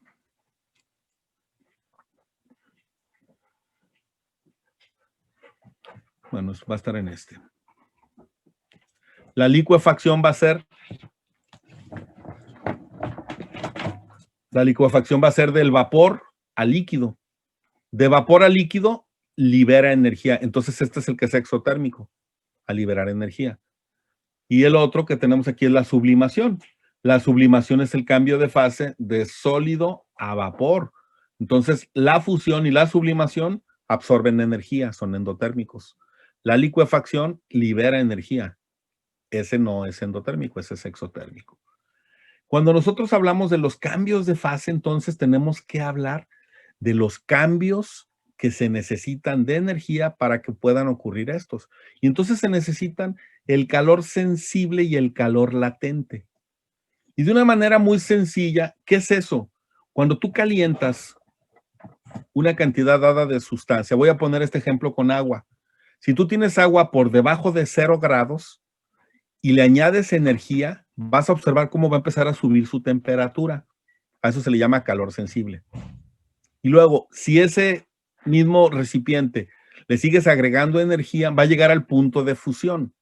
Y entonces ahí va a absorber energía y va a cambiar de fase, pero no sube la temperatura. A ese se le llama calor latente, y en este caso será calor latente de fusión. Si cambia todo de fase, y entonces ya lo tienes todo en líquido y lo sigues calentando, entonces aumenta la temperatura, calor sensible. Si sigues calentándolo, llegas al punto de ebullición, y entonces el líquido y el vapor coexisten, hasta que todo el vapor aparece, todo el líquido se transforma en vapor. Ahora ya tenemos calor latente. Y si tú sigues calentando todo el vapor hacia cualquier temperatura superior, entonces hablas de calor sensible. Entonces, tenemos, ¿qué es el calor sensible? El calor que tú le tienes que agregar a una cantidad de materia que se ve reflejado en un aumento en su temperatura. Y el calor latente, el que tú necesitas para que ocurra un cambio de fase. Por eso hay calor latente de vaporización y calor latente de fusión. ¿Y cómo se miden estos calores? Pues con los valores de calor específico y capacidad calorífica. ¿Y qué es el calor específico? La definición de calorías, ¿se acuerdan? Cantidad de calor necesario para aumentar en 1 grado la temperatura de una masa de una sustancia conocida o de una sustancia dada. En el caso de la caloría, la sustancia es agua. Una caloría es la cantidad de energía necesaria para subir 1 gramo de agua 1 grado centígrado. Pero tú puedes medir el calor específico de cualquier sustancia. Y la capacidad calorífica se refiere a la capacidad para incrementar la energía en una determinada masa, pero ya estamos hablando principalmente en estado gaseoso. Los calores específicos de una sustancia dependen de la temperatura. La capacidad calorífica generalmente es un modelo matemático para poder resolverlo. Y entonces eso lo podemos ver aquí en un diagrama de calentamiento. Fíjense, ¿en qué consiste esto? Dice que si tú tienes un sólido por debajo de su punto de fusión y tú le empiezas a agregar energía, entonces la cantidad de energía se va a ver reflejado con un incremento en la temperatura. Lo sigues agregando, entonces llegas al punto en el que empieza la fusión. Y entonces este funde porque le sigues agregando energía, calor latente que les mencionaba ahorita. Le sigues agregando energía y aumenta su temperatura hasta que llega al punto de ebullición. Y en ese momento tenemos otra vez calor sensible.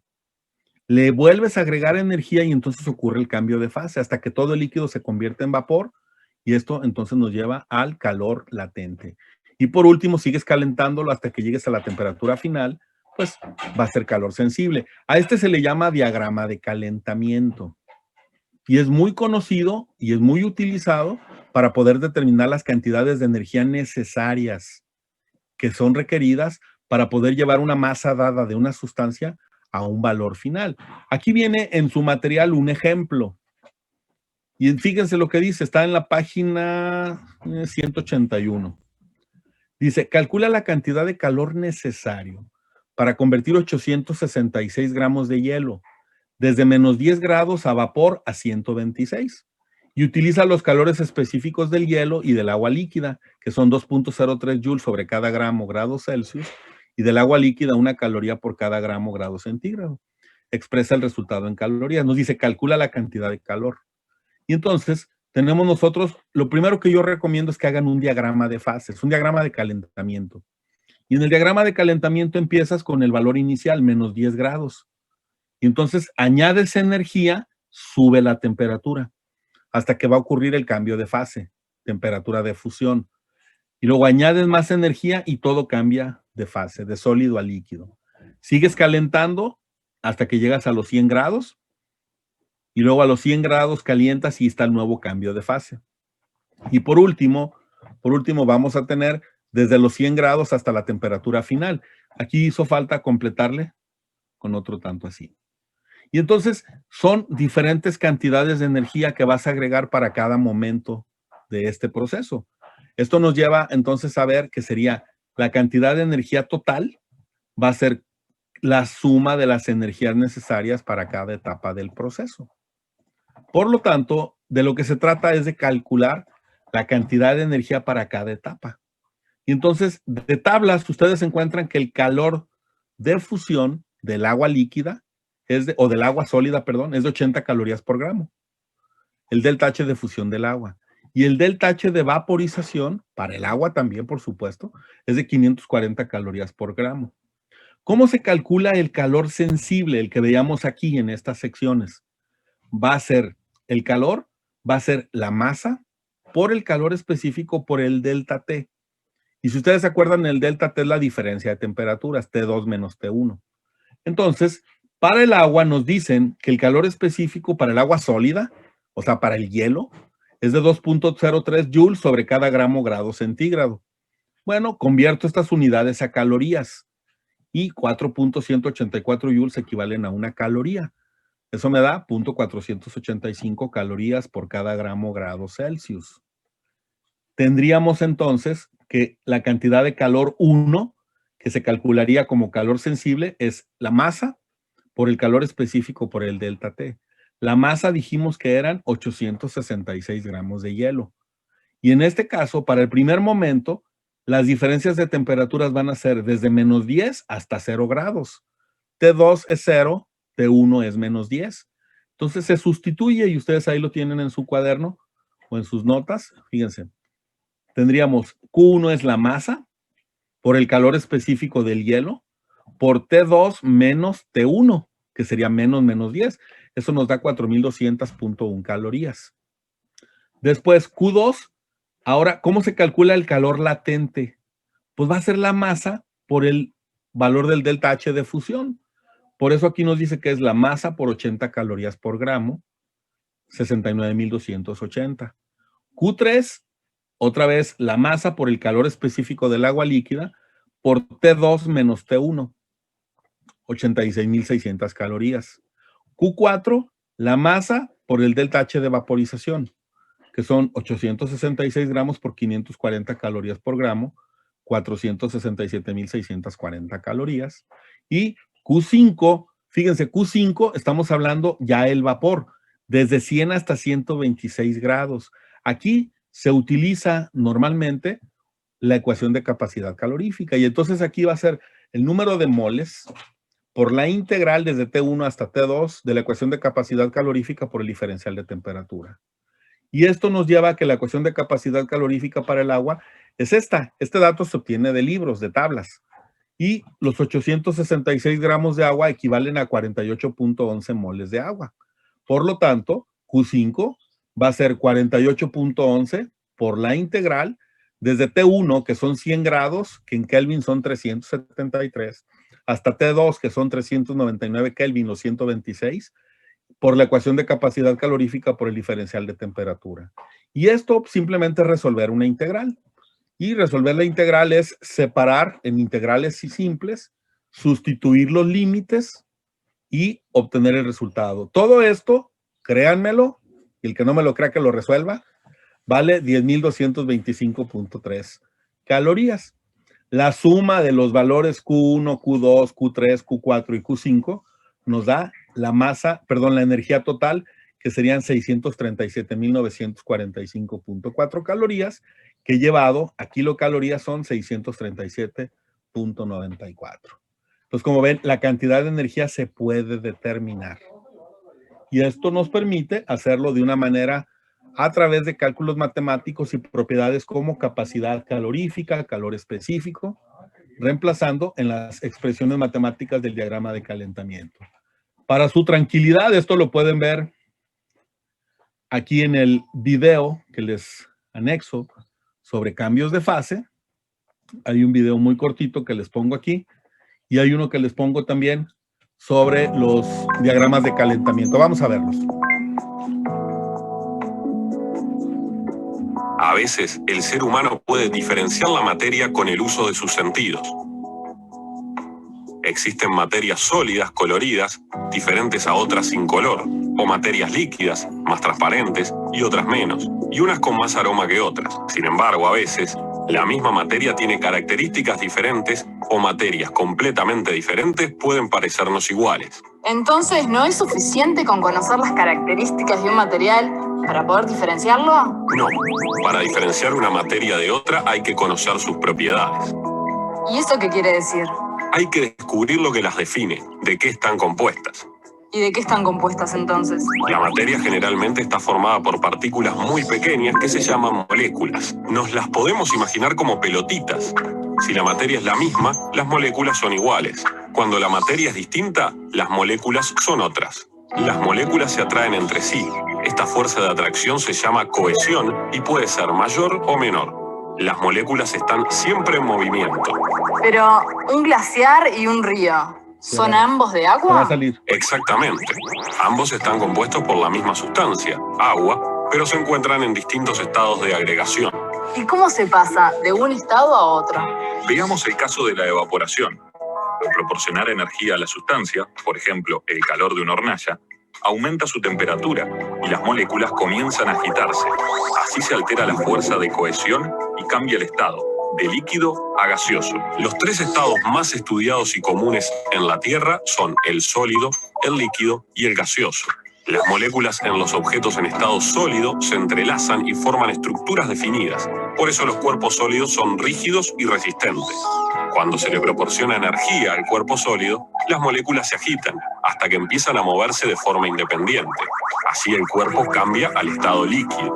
¿Y cómo se le llama este cambio de estado? Se le llama fusión y a la temperatura a la que el sólido se funde, punto de fusión. ¿El punto de fusión es siempre el mismo para todas las sustancias? No. Cada sustancia pasa de sólido a líquido a una temperatura distinta. El líquido tiene como característica principal fluir y adaptarse a la forma del recipiente. Aún existe atracción entre sus moléculas, pero mucho menos intensa. Si se le proporciona energía al líquido, puede pasar al estado gaseoso. Aquí las moléculas están menos atraídas aún, más independientes. ¿Y esto puede ocurrir al revés? ¿Del estado gaseoso al líquido? Exactamente. Cuando baja la temperatura, se le llama condensación. También puede pasar un cuerpo sólido al estado gaseoso sin pasar por el estado líquido. ¿Y tiene nombre este proceso? Sí, el pasaje del estado sólido directamente a gaseoso se le llama sublimación. Los cuerpos pueden pasar de un estado físico a otro, pero no cambia la sustancia. ¿Y esto ocurre solamente por cambios de energía? No, también pueden ocurrir por cambios de presión. Entonces, para diferenciar una sustancia de otra, hay que conocer su composición química. ¿Cómo se logra eso? ¿Es necesario hacer experimentos? Acordate de visitar el espacio de estudiantes para aprender más sobre la materia cambios de estado de distintas sustancias en ceibal.edu.uy. Bueno, este es un video, pues, que intenta ayudarnos a entender un poquito qué es lo que está ocurriendo con los cambios de estado de la materia. Y en el caso de los diagramas de fases, que es el que acabamos de comentar también, pues es importante entender que lo primero que necesitamos es observar ese cambio. Viene un video un poco más largo, me gustaría que ustedes lo revisen, por favor, que lo vean con tiempo para que revisen cómo se resuelve un problema de cambio de fase. Aquí en el video lo voy a dejar correr un par de momentos nada Hoy más, vamos a un par de hablar minutitos. de diagramas de fases. Lo primero que tenemos que recordar es las distintas fases que tiene el agua. ¿Cómo conocemos nosotros al agua? Conocemos al agua en su fase líquida, en su fase gaseosa y en su fase sólida. Cuando estamos hablando que tenemos hielo y el agua está en fase sólida y la calentamos, esta pasa a agua en fase líquida. Y si tenemos fase gaseosa y la enfriamos, esa agua pasa otra vez a fase líquida. Entonces, para pasar de sólido a líquido, tenemos un proceso que se llama fusión, y de líquido a gaseoso tenemos un proceso que se llama evaporación. Cuando pasamos de gas a líquido, pasamos a través de un proceso que se llama condensación y de líquido a sólido a través de la congelación. Podemos también pasar de gas a sólido y eso es un proceso conocido como deposición. Y también de sólido a gas y ese proceso se llama sublimación. En el caso de sólido a gas se absorbe calor y en el caso de gas hacia sólido se libera calor. Aquí tenemos un ejemplo de lo que es un destilador. Esto lo van a utilizar ustedes en las prácticas de laboratorio de química. Y vamos a ver que ese cambio de fase de una fase a otra se conoce como entalpía. Esto que está acá se llama entalpía. Y cuando pasa de líquido a gas se conoce como entalpía de vaporización y cuando pasa de sólido a líquido se conoce como entalpía de fusión. Vemos acá entonces otra vez una curva de calentamiento del agua. Tenemos agua en estado sólido a menos 3 grados centígrados, la vamos calentando hasta que llega a un punto en que se funde ese punto en fusión, la temperatura se mantiene constante a 0 grados centígrados y vemos acá. Después continuamos calentando esa agua que ya está en estado líquido hasta que llega a los 100 grados centígrados y pasa entonces a agua en estado gaseoso.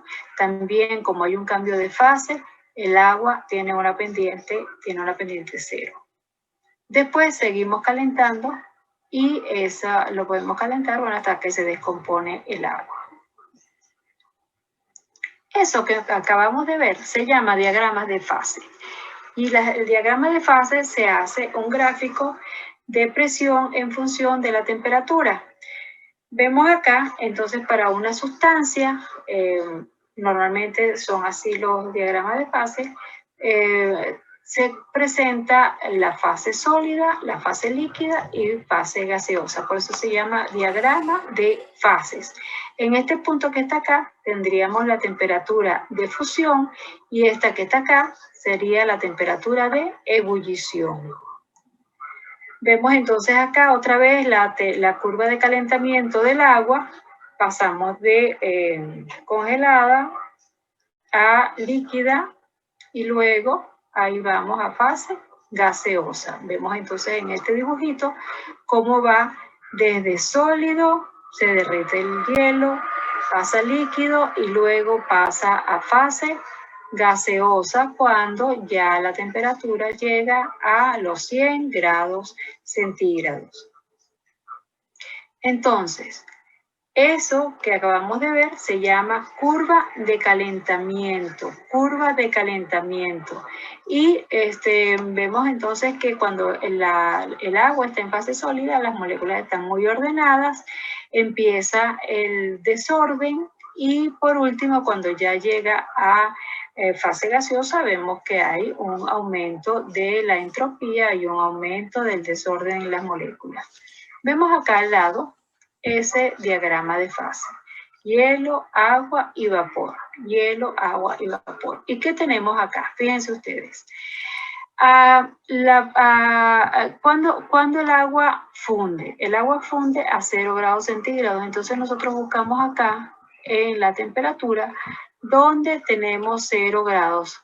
En este caso tenemos 0 grados centígrados en 273 Kelvin, porque está en este diagrama de fases la temperatura está en Kelvin. Ahí ocurre la fusión. ¿Dónde ocurre la ebullición? A 373 o a 100 grados centígrados. Entonces aquí vemos 373 Kelvin, donde hay una fusión. Si nosotros nos movemos a través de una recta a presión constante, esto se llama isóbara, esto que estoy señalando aquí es una isóbara, vamos pasando entonces de agua sólida, aquí ocurre la fusión, agua líquida, y aquí ocurre la ebullición y vemos agua en estado vapor. Vemos acá el punto triple. En ese punto triple coexisten las tres fases. El agua sólida está coexistiendo con agua líquida y con agua en forma de vapor. Por debajo de ese punto triple, fíjense que la presión es muy baja, 0,006 atmósferas.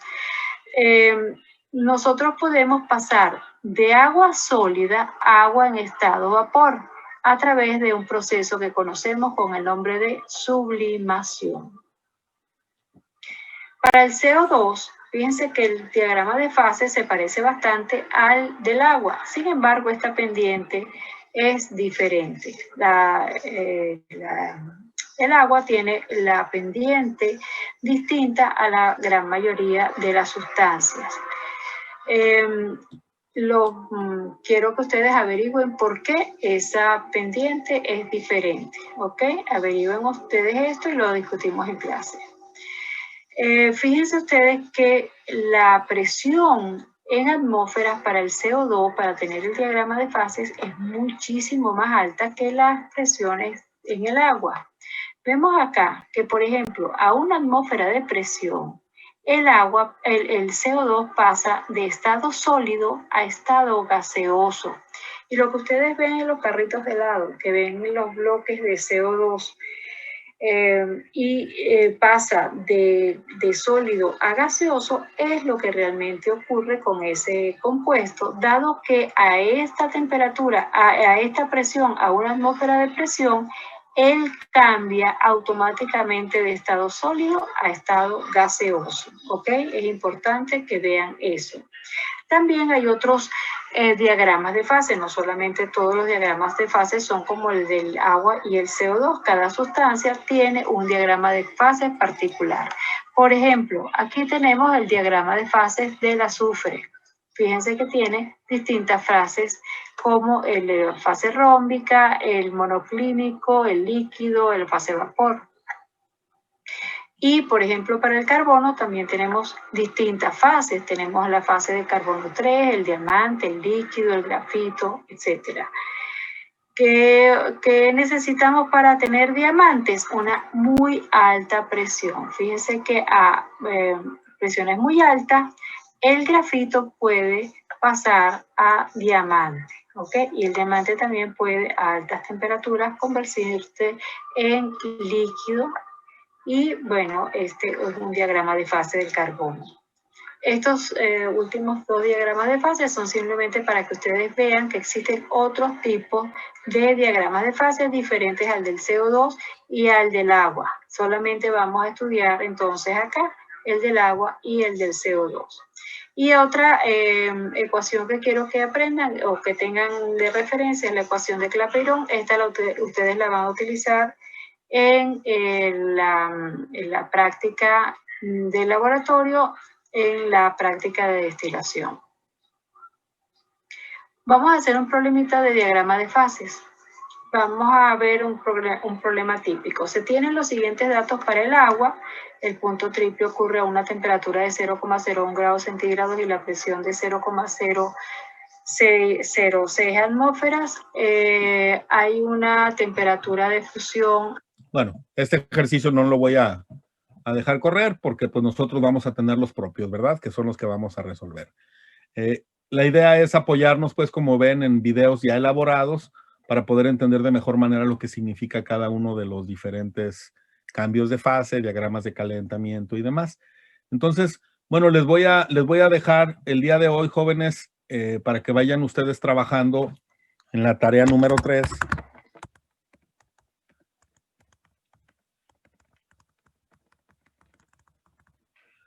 Esto lo hago porque, bueno, pues como ya se habrán dado cuenta, el semestre pues ya lo tenemos a tiro de piedra, ¿verdad? Para poder concluirlo.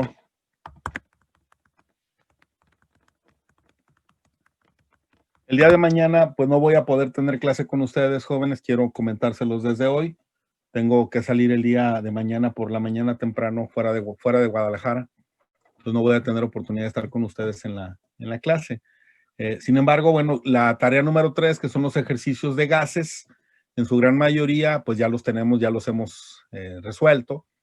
Y quisiera que ustedes vayan avanzando. Vienen unos ejercicios de líquidos dentro de esta misma tarea. Yo les pediría que intenten también, por favor, resolverla a partir de lo que hemos platicado el día de hoy. Yo sé que hemos visto muy poco con el tema de líquidos, pero pues en la medida en la cual ustedes pudieran intentar resolverlos, nos permitiría cubrir ese tema. Les voy a mostrar ahorita cuál es el contenido de la tarea 3. Y por los tiempos, y ahorita voy a abrir el calendario. Estamos hablando de tarea número 3. Aquí está. Esta tarea se las pediría para el próximo lunes. ¿Sale? Estamos hablando que es el lunes 7 de diciembre. Es estado gaseoso y estado líquido. Bueno, les voy a mostrar la tarea. Comentarles que, de acuerdo al calendario que nos queda pues frente a nosotros, esta tarea contiene pues ejercicios de gases, por supuesto, y vienen aquí a partir del ejercicio 14 algunas temáticas relacionadas con líquidos. Yo les pediría que revisen la información que tenemos ahí en el material para que intenten también resolverlos de acuerdo pues a lo que hemos comentado. Y de todas formas el lunes yo lo resolvería con la idea de que esto fuera una actividad preparatoria para el examen final. Quiero abrir el calendario porque quiero que vean los tiempos que tenemos. Muy claramente nos compartieron de parte de la coordinación del Departamento de Química ahí en el CUSEI, y pues nos mostraron ya el calendario de cierre que tenemos para este semestre. Hoy estamos a día 2 de diciembre, y pues mostrarles cuáles son las fechas que nos están compartiendo, que de hecho por ayer llegó un comunicado de la Secretaría Académica del CUSEI que todavía nos puso a todos los profesores a temblar, ¿no? Porque nos están adelantando los tiempos para el cierre del semestre. Como ustedes saben, este fue un semestre totalmente atípico, en donde pues todo mundo se nos complicó por el tema de la pandemia, clases a distancia, profesores, alumnos. Pero bueno, nos están pidiendo que el día 16 de diciembre esté cerrado todo en CIAU. ¿Y qué es el día 16 de diciembre? Pues estamos hablando de que es dentro de 15 días. Yo el día de mañana les comento, desgraciadamente tengo que salir fuera de Guadalajara muy temprano. Entonces, ustedes les entrego la tarea, me la entregan aquí, la resuelvo aquí la tarea 3, vemos dudas y yo les estaría aplicando el examen el día 9, el examen 3. Y lo que quiero comentar, permítame un segundito, es que lo del producto integrador o del proyecto integrador que les había comentado, ya les pedí, bueno, no sé si se los pedí o no, pero recuerdo que les comenté que va a ser necesario preparar un video sobre el proyecto integrador. Sí, en lugar de presentarlo en exposición por los tiempos y los plazos que vamos a tener, que ustedes puedan preparar su exposición en un video que nos ayude a completar pues todo este material que va a ser necesario. Ahora sí, compañera, por favor, adelante. Nada más quería preguntarle si el proyecto integrador, entonces tenemos todo el día de mañana para enviarlo. Sí, de hecho, el proyecto integrador tenemos todavía un poco más de tiempo, ¿eh? No tiene que estar cerrado el día 3 de diciembre. Si bien es cierto, habíamos puesto esa fecha, pero la vamos a cambiar, por lo que estoy comentando, en donde yo les pondría como fecha para poder concluir la presentación del proyecto integrador el día jueves 10 de diciembre, si les parece. Que les dé más tiempo para poderlo preparar y poderlo presentar. ¿Vale? Pero como ustedes van a trabajar en un video, si el tiempo nos lo da, lo vemos aquí en la clase, y si no, yo los revisaré por mi cuenta para poder hacer la calificación. ¿Sí? Me hace falta todavía calificar la tarea 2 y el examen 2, no lo he terminado de hacer, pero bueno, eso no tiene por qué afectarles a ustedes en lo más mínimo. Se acerca rápidamente y peligrosamente la Navidad, así es de que tenemos que apurarnos para poder sacar adelante esto. Voy a nombrar lista rápido para ya dejarlos que se vayan a su otra actividad. Acevedo Medrano. Presente. Contesten rápido, por favor. Apes Esparza. Presente. Muy bien. Basulto Padilla. Presente. Beltrán Horta. Presente. Cambero Nava. Presente. Castellano Chávez. Presente. Chávez Arias. No asiste. Cortés Durán. Presente. Escobar Páramo. Escobar Páramo. Presente. Presente. Flores Castellanos. Presente. García Martín del Campo. Presente. Presente. González Rolón. Presente. Jiménez Castro. Presente. Lara Magdaleno. Presente. Macedo Salazar. Presente. Martínez González. Presente. Martínez Guacuja. Martínez Guacuja.